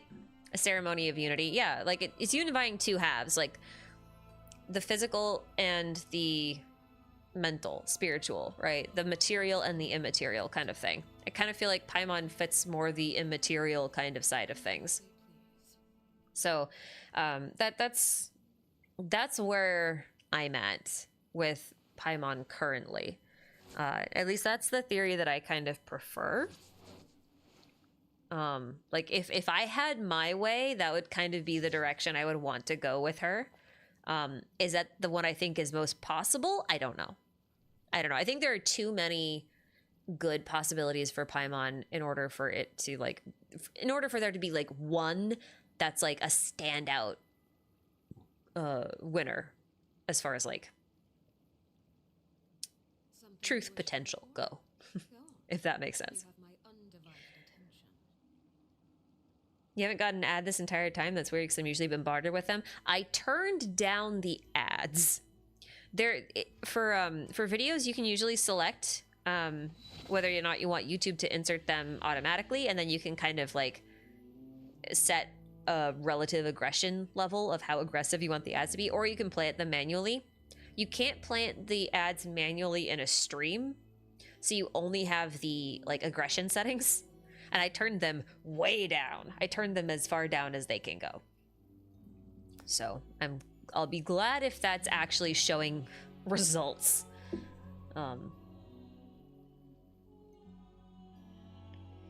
Have I seen anything on Renova? Yeah, I talked a little bit about it earlier.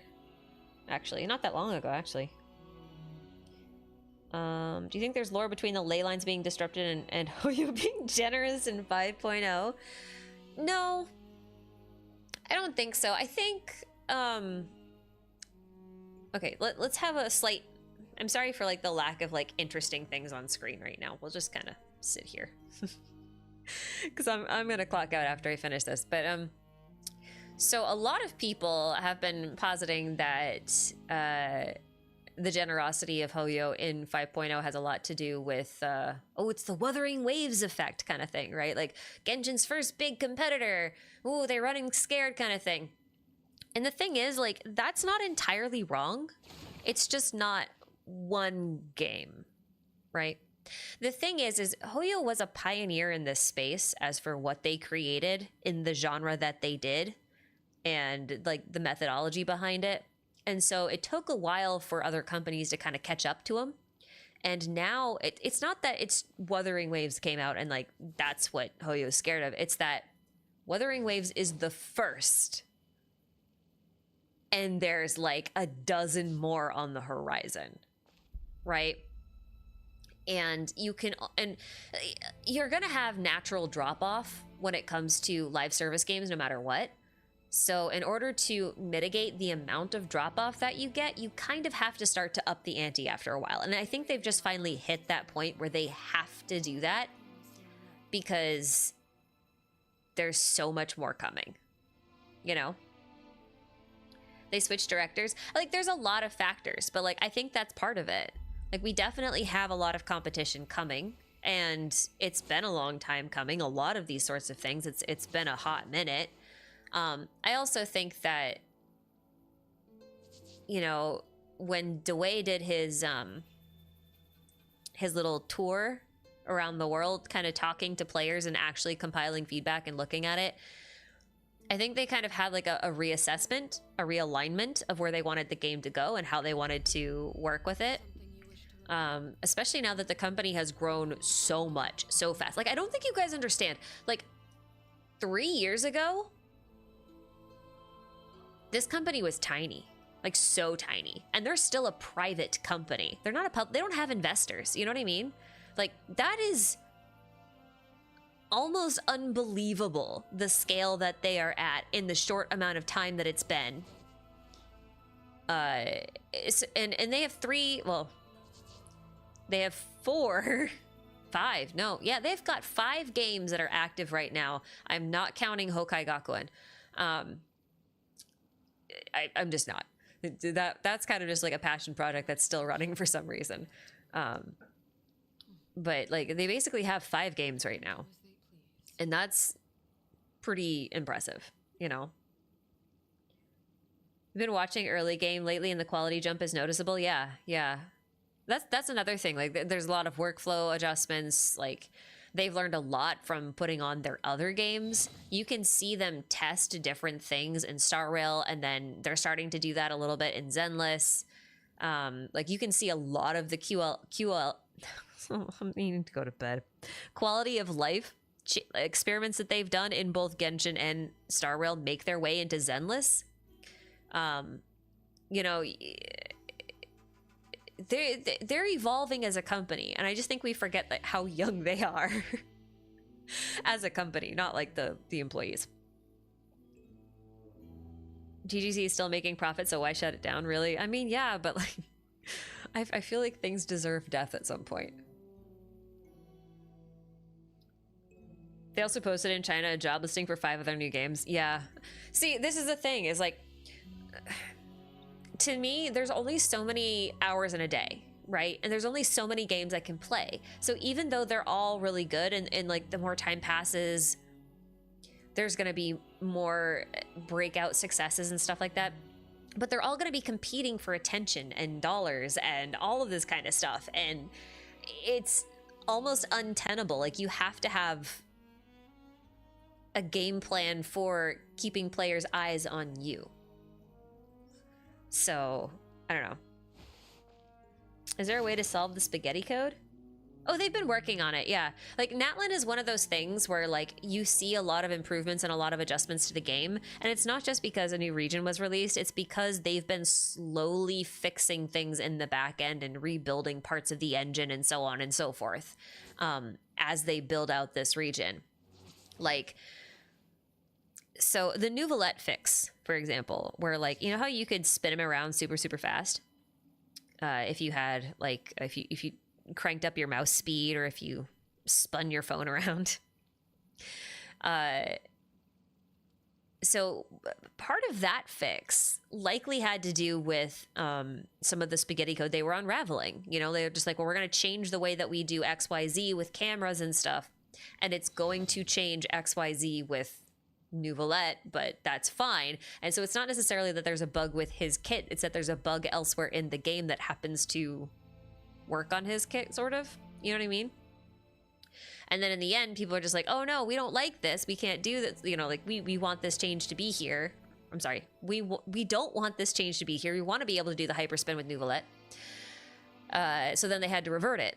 And now they got to figure out a different solution for the camera issues that they wanted to solve. So there's a lot of little things like that. You know what I mean? It's a hard thing to balance, but what I will say is that I think Genshin is still going to be slow no matter what, because spaghetti code is spaghetti code no matter how much you start to optimize it. Like it is what it is. But what they did with both Star Rail and Zenless is, I know for a fact that they have, when developing those engines and those systems for those games, they have made them more modular. They have made them more optimized. I have lost my controller twice in the time I've been talking. They've made it much easier for them to make those changes quicker. Like, I've never seen a Hoyoverse team respond as quickly with so many quality of life changes as the Zenless team. Like, that was actually nuts. They basically released the first version of the game, and before the special program, they were just like, yeah, so here's a list, like 400 words of everything that we're going to change based on your feedback, and we're going to do this in the next 2 versions. And we're just like, what? what huh? You know, and they've also realized like giving away a free 5-star from a standard banner is really good for them. They did it in Star Rail. They're doing it in Zenless exactly the same way. They can't really do that in Genshin because it's been running for so long, but they can sort of retroactively remedy this by adding the now yearly standard 5-star banner instead, right? So that's kind of like their solution to retroactively fixing some perhaps bad design decisions, game design decisions, right? If you code it right the first time, the stuff is way easier. Yeah, like for me, I can't turn the AI chat summaries off. I don't know how. I'm looking for it. I don't think you can, but it's driving me crazy too. Just know that.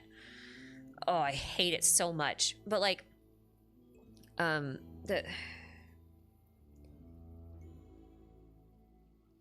I've lost my train of thought. The AI stole it.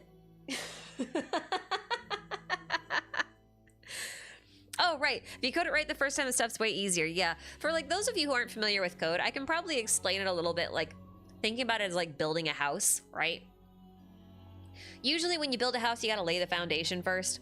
And if you fuck up the foundation of the house, right? Like you don't do it right, then it doesn't matter how good you are at building the rest of the house. It doesn't matter how talented a carpenter or cabinetry person you get in, or how beautiful a painter you get in, right? Like, it doesn't matter. Because if your foundation is fucked, the rest of your house is gonna be crooked. Forever. You know? My friend is in coding and she cries sometimes from all the work she has to do. Listen, I just retired from coding, and I have never been happier in my life. For real, for real. Al Kono, holy cow, thank you for your super. You forgot your question. Good day.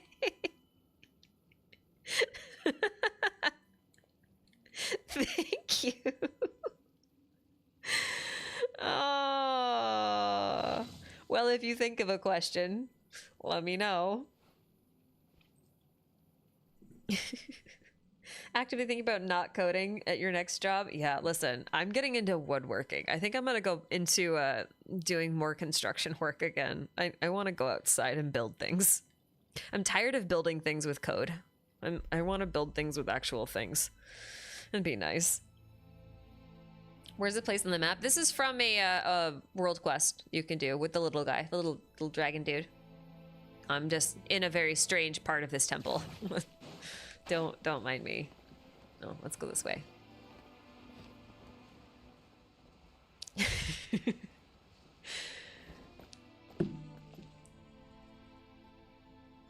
G Walnut, thank you for the super. Just woke up. Thanks for giving me that nap. You're welcome.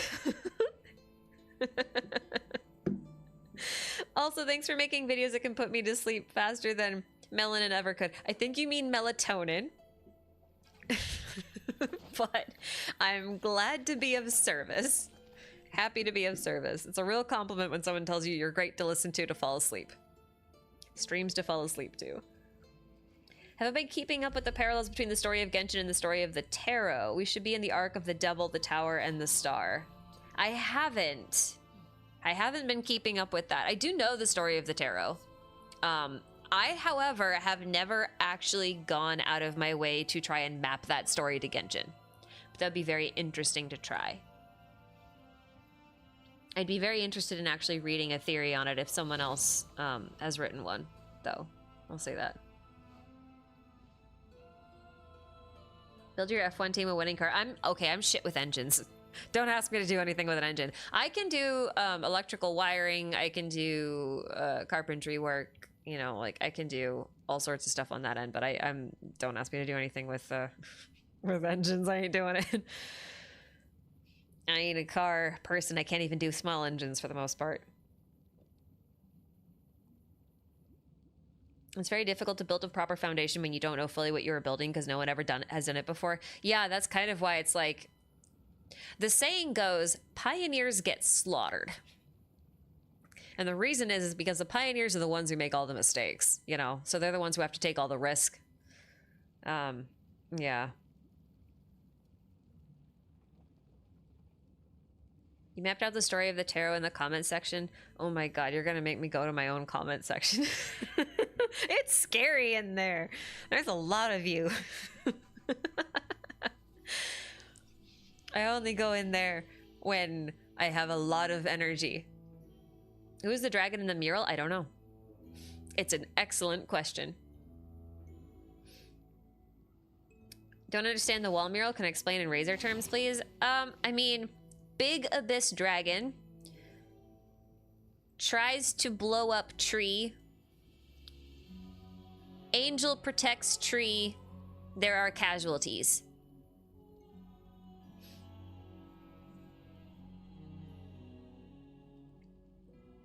Staring into my eyes is ill-advised. Genshin worked out because MiHoYo didn't know that this kind of scale of project was impossible. Legit though, that's pretty common. Like a lot of people who set out to do things and end up doing really incredible things. I'm not saying that making this game is like a feat on par with some of these other things, but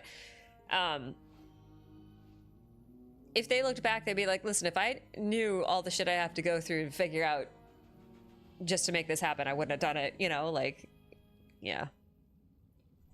Totally get it. So this isn't the Pyro Sovereign. I don't think this one's the Pyro Sovereign. I think the other one's a Pyro Sovereign.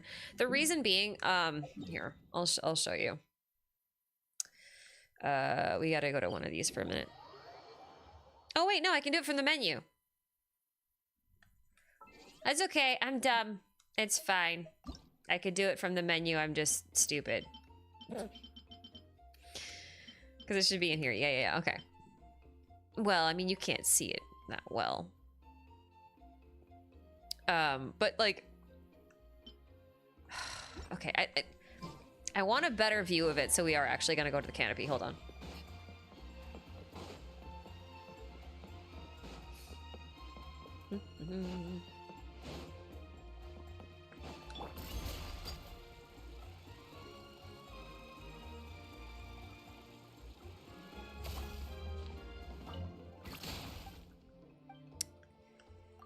There's a reason I'm here, I promise. Okay. So there's this one, right? So we have Xbalanca here, leading his army. But then further down, we've got this one, this fiery dragon.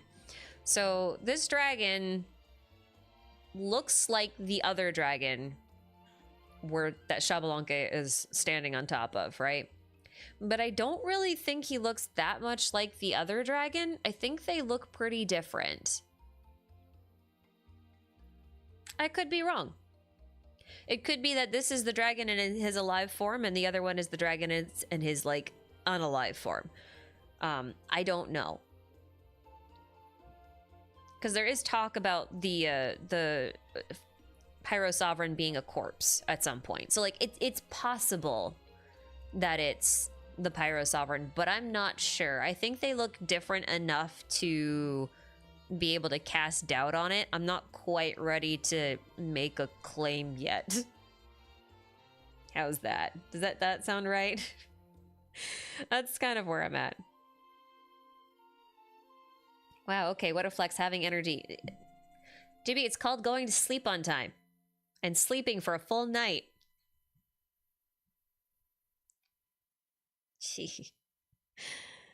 Conra! Wow, thank you for the super. Scared of more subscriptions, but I felt like supporting with more money for a while now, so going to my first Mandarin class today, and I'm going to motivate myself with the prospect of a Chinese Ian comparison lore hunting. Oh, that sounds good.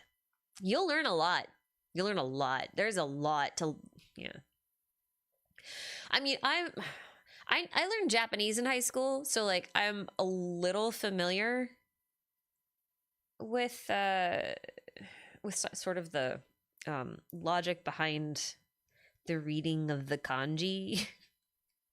Although my kanji kind of sucks, but I know next to nothing about the Chinese language insofar as like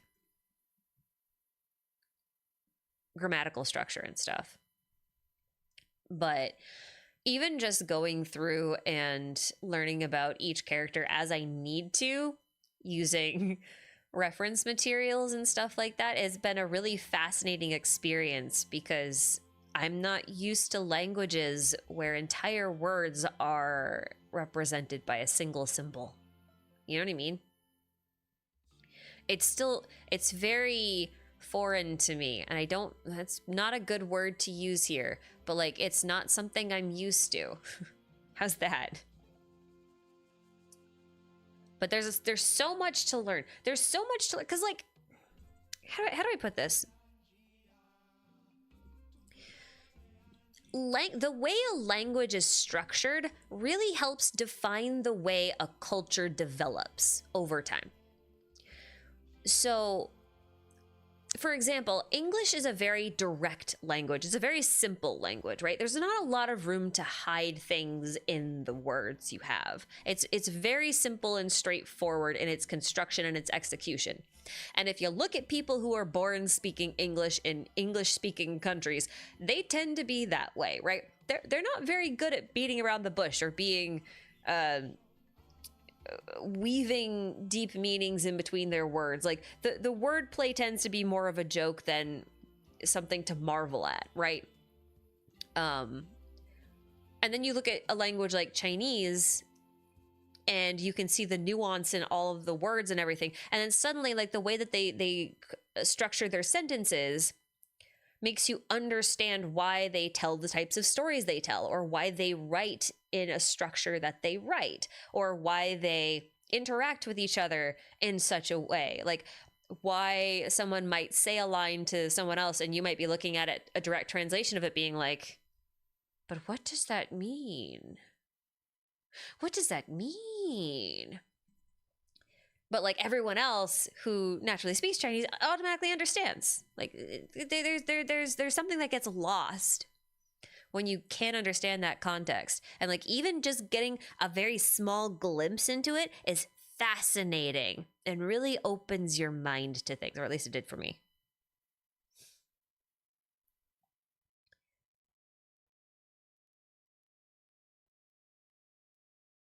I feel like the one that people know the most, it's actually a Japanese one, I think. There's like this infamous, well, actually that's not a very good example, is it? I don't have a very good example. My brain's kind of not there anymore.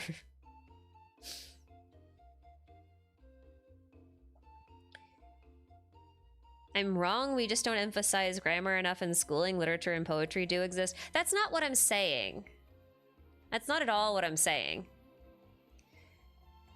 English is a very straightforward language. Typically what you say is what you mean. And yes, you can make metaphors and allegories and you can sort of imply things through language. I'm not saying you can't do that. I'm saying that the way English is leaves less room for it. You know what I mean? There's way less. We have a very tiny box. If we write a sentence, it is a very tiny box to put meaning into. Whereas if you write a sentence in Chinese, it is a much larger box. It can fit a lot more meaning into it. Does that make sense? It's not like we're completely devoid of like the implications and the meaning and the allusions and all that kind of stuff. It's just that there's more room in other languages, especially in Chinese in this case. It's a box. It's a box. It's a box. More space for interpretation. Yeah, okay, that's better. There's more room for interpretation. That is a much better way to put it. That is a much better way to put it. There's more mythology implied in other languages. Well, I need context for that one. Since you're bilingual in Spanish and English, I already feel a huge difference in those. The gendered nature of Spanish is huge, and it also feels a lot more polite in some cases. Yeah, that's a good example. Being able to do that kind of stuff. I think Japanese has something similar where like the way you refer to yourself can say a lot just about. This is actually a good example. In English, we have one word, basically, for referring to ourselves, depending on whether we're referring to ourselves in whatever tense, right? Like, it's usually I or me or my, right? But those are, to me, like, all one word. They're just, like, the same word in a different tense or a different situation. Like, it's still referring to me. But, like, no matter what my status is in the world, no matter what my relationship with anyone is in the world, I'm still always I, me, my, right? But in Japanese, for example, you could be watashi or atashi or boku or ore, right? And all of those things convey a completely different meaning and presentation of yourself.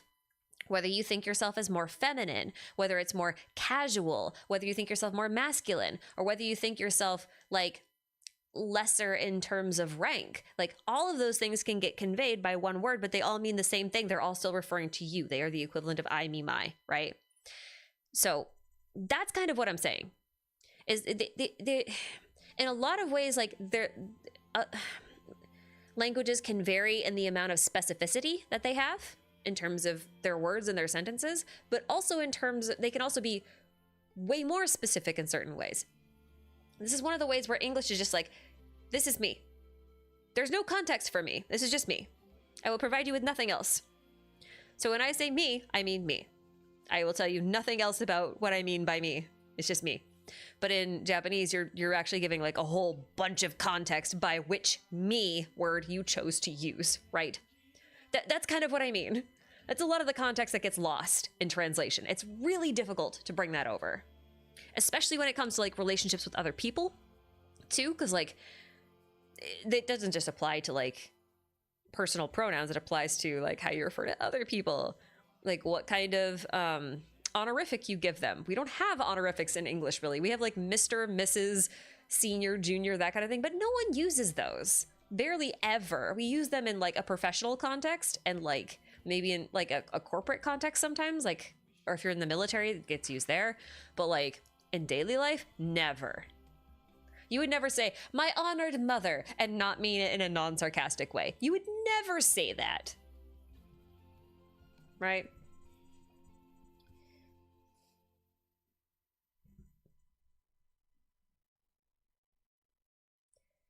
Nowadays, English speakers, especially those in LGBTQ circles, are crazy about pronouns.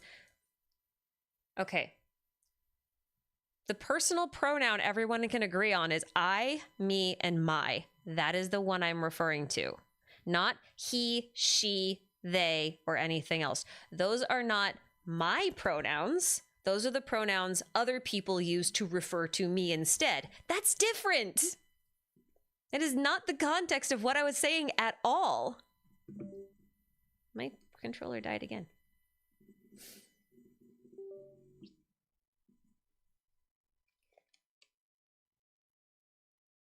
I prefer the royal we. Yeah, anyway. The point is more like the way a language is structured and how it works changes the way people think and interact with other people. That was my whole point, okay? That was it. That was it.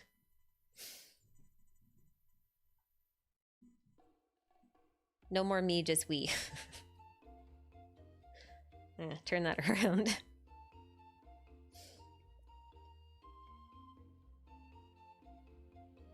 Anyway.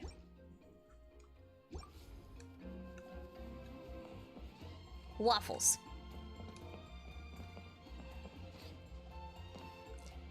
I should have just come here instead of gone to the Echoes Tribe. This is a much easier place to see this phenomenon. Much easier, much better place to see this. Anyway.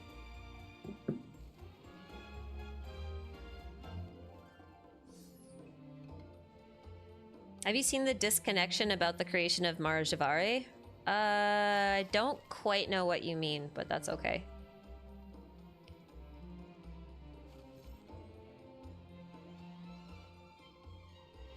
What do I think about 5.0? What are your thoughts? Rewind. That's my thoughts, because I'm done. When I start rambling about topics that have nothing to do with the game anymore, I think I'm done. I think that's probably it. You're still convinced Marjavare is in Onstadt and not Natlan? I mean, that'd be interesting. I think it's referenced in Natlan. For the most part. After reading Paraneri, reading Arlecchino's description in Drip Marketing, after all the hype, do you think her story quest did justice to the hype that was around her release? I don't think those two things are related to me. I think it did enough. To be fair, you said you were done an hour. That's what I mean! I keep reading! It's not that. Stop talking to me! Stop talking to me. If you stop talking to me, I'll leave. Go to bread. I do like yeast.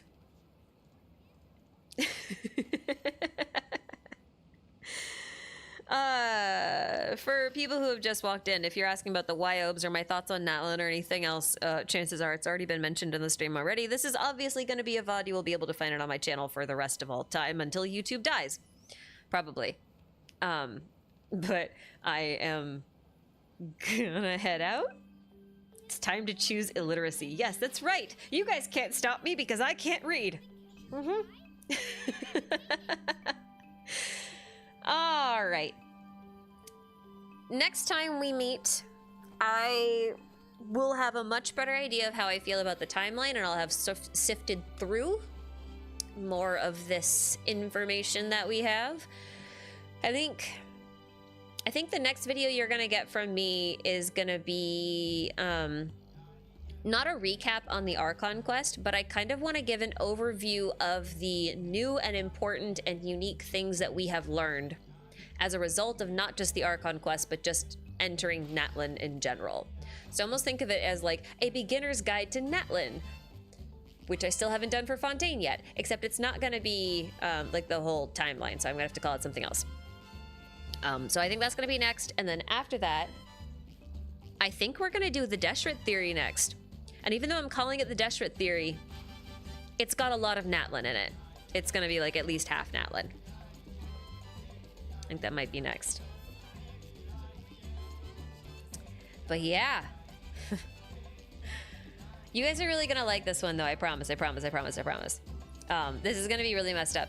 So I know I said I'm gonna go, but like, I'm really excited about this one because like it's not just like something I've been working on and off for like a really long time, as time has allowed, but one of my friends has been working on another theory for something completely unrelated, and her work led her into a path that was intersecting with my paths of investigation, and then she ended up coming up with this whole other theory about him that I will say nothing about except that it's really cool.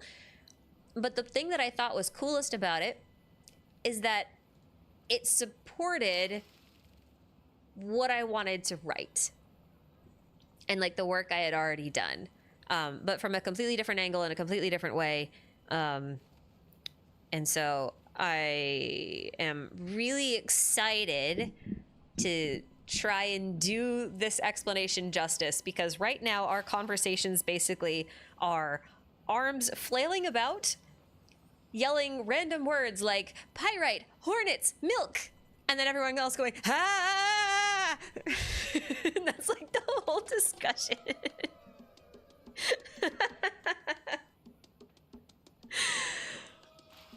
Oh, it all makes sense though. I promise. Anyway. I hope you're all enjoying Natlan so far. The world quests have been top tier. I've really enjoyed those. I have so many thoughts that I haven't been able to quite articulate yet. Hoping to share those soon. So let us know who and when that other theory drops. I will be linking it in the description box of whatever I put in. It'll be good. Sounds like a cult. Where do I sign up? It's called, you hit the membership button and then you link your Discord account. And then, welcome to the fungi culture. You are now a lore spore.